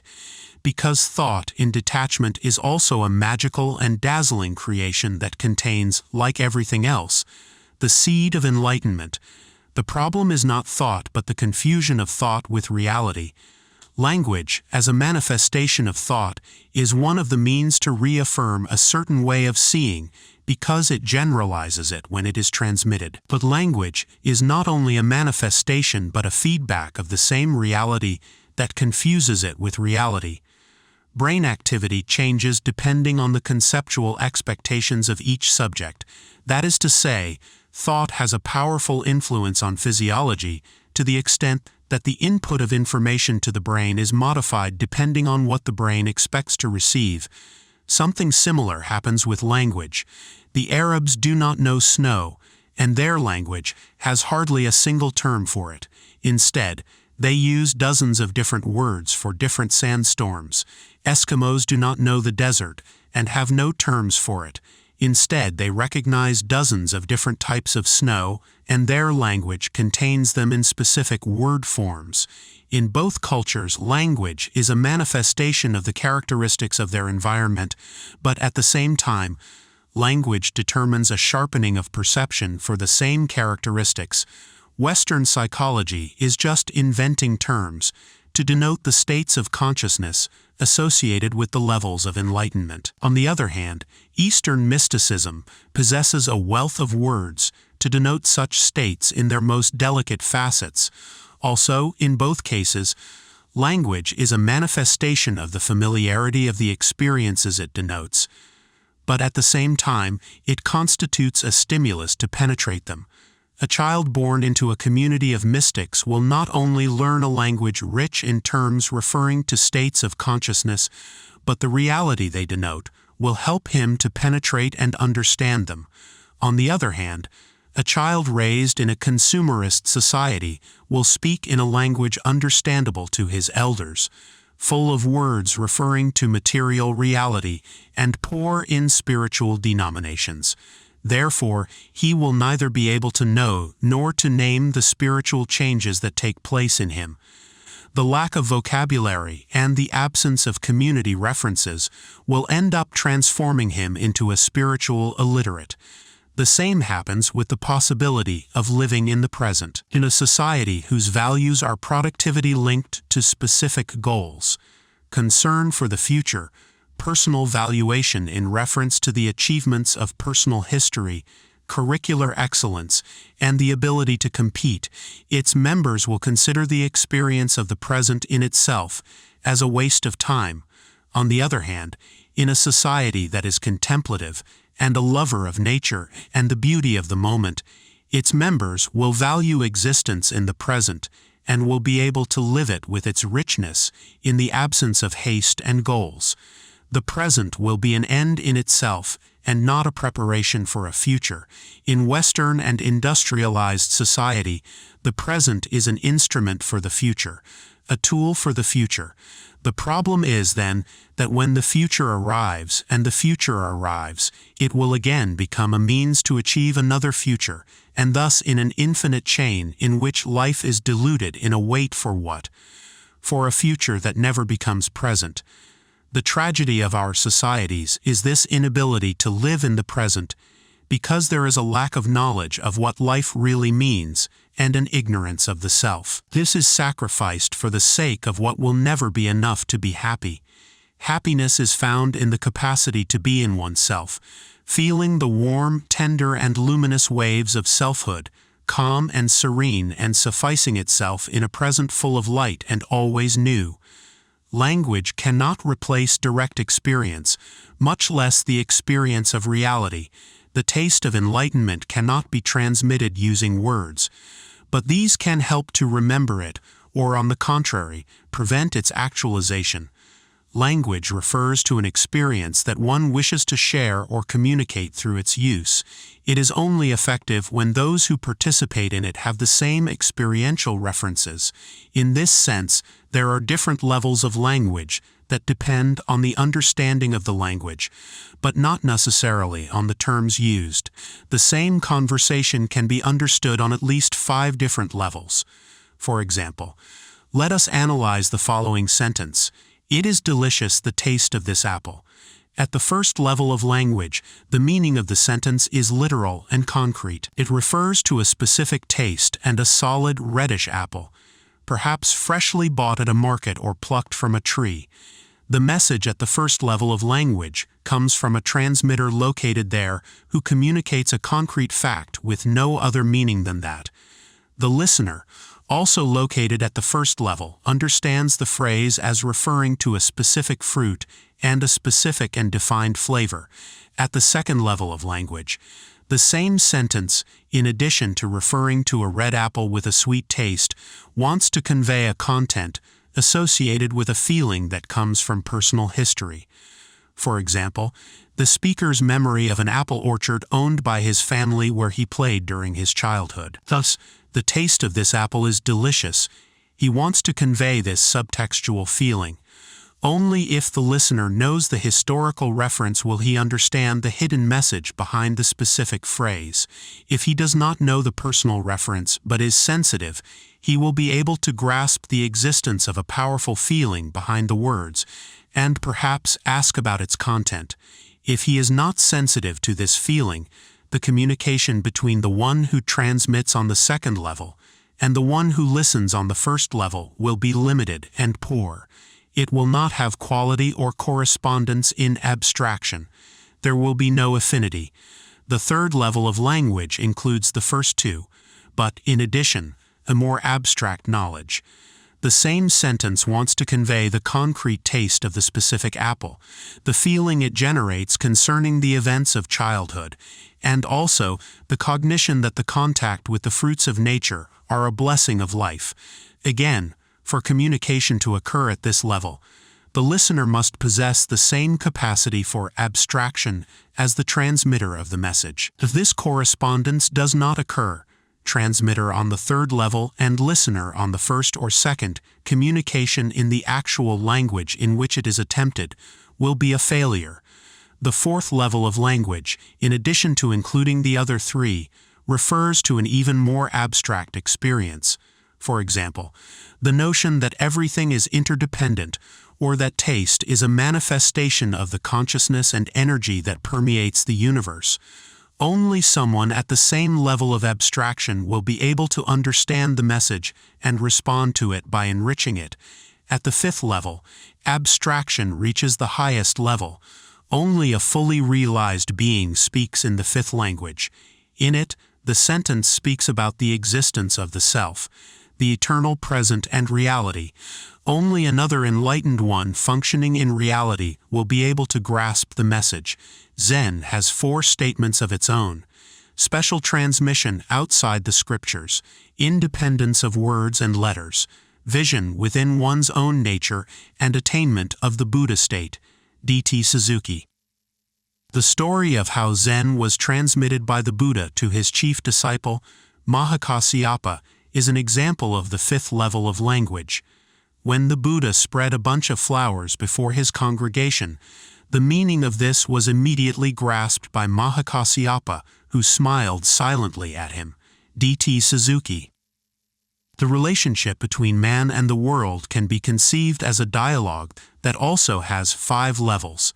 Reality is always there, but its grasp depends on the degree of abstraction of the listener.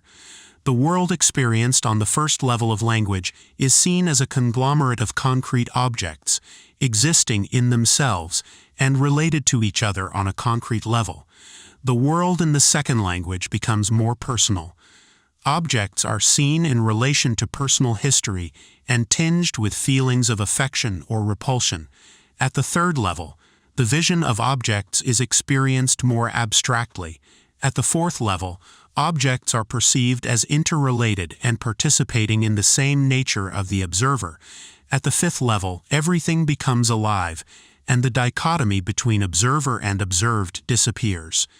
Here reality is lived in an eternal and absolute present. Reality was always there, but just like the pronounced phrase, it was interpreted in different ways, depending on the state of consciousness of the reader of its text. Reality is like a text that can be read. Carlos Castaneda. To live reality in the present is to taste enlightenment every day.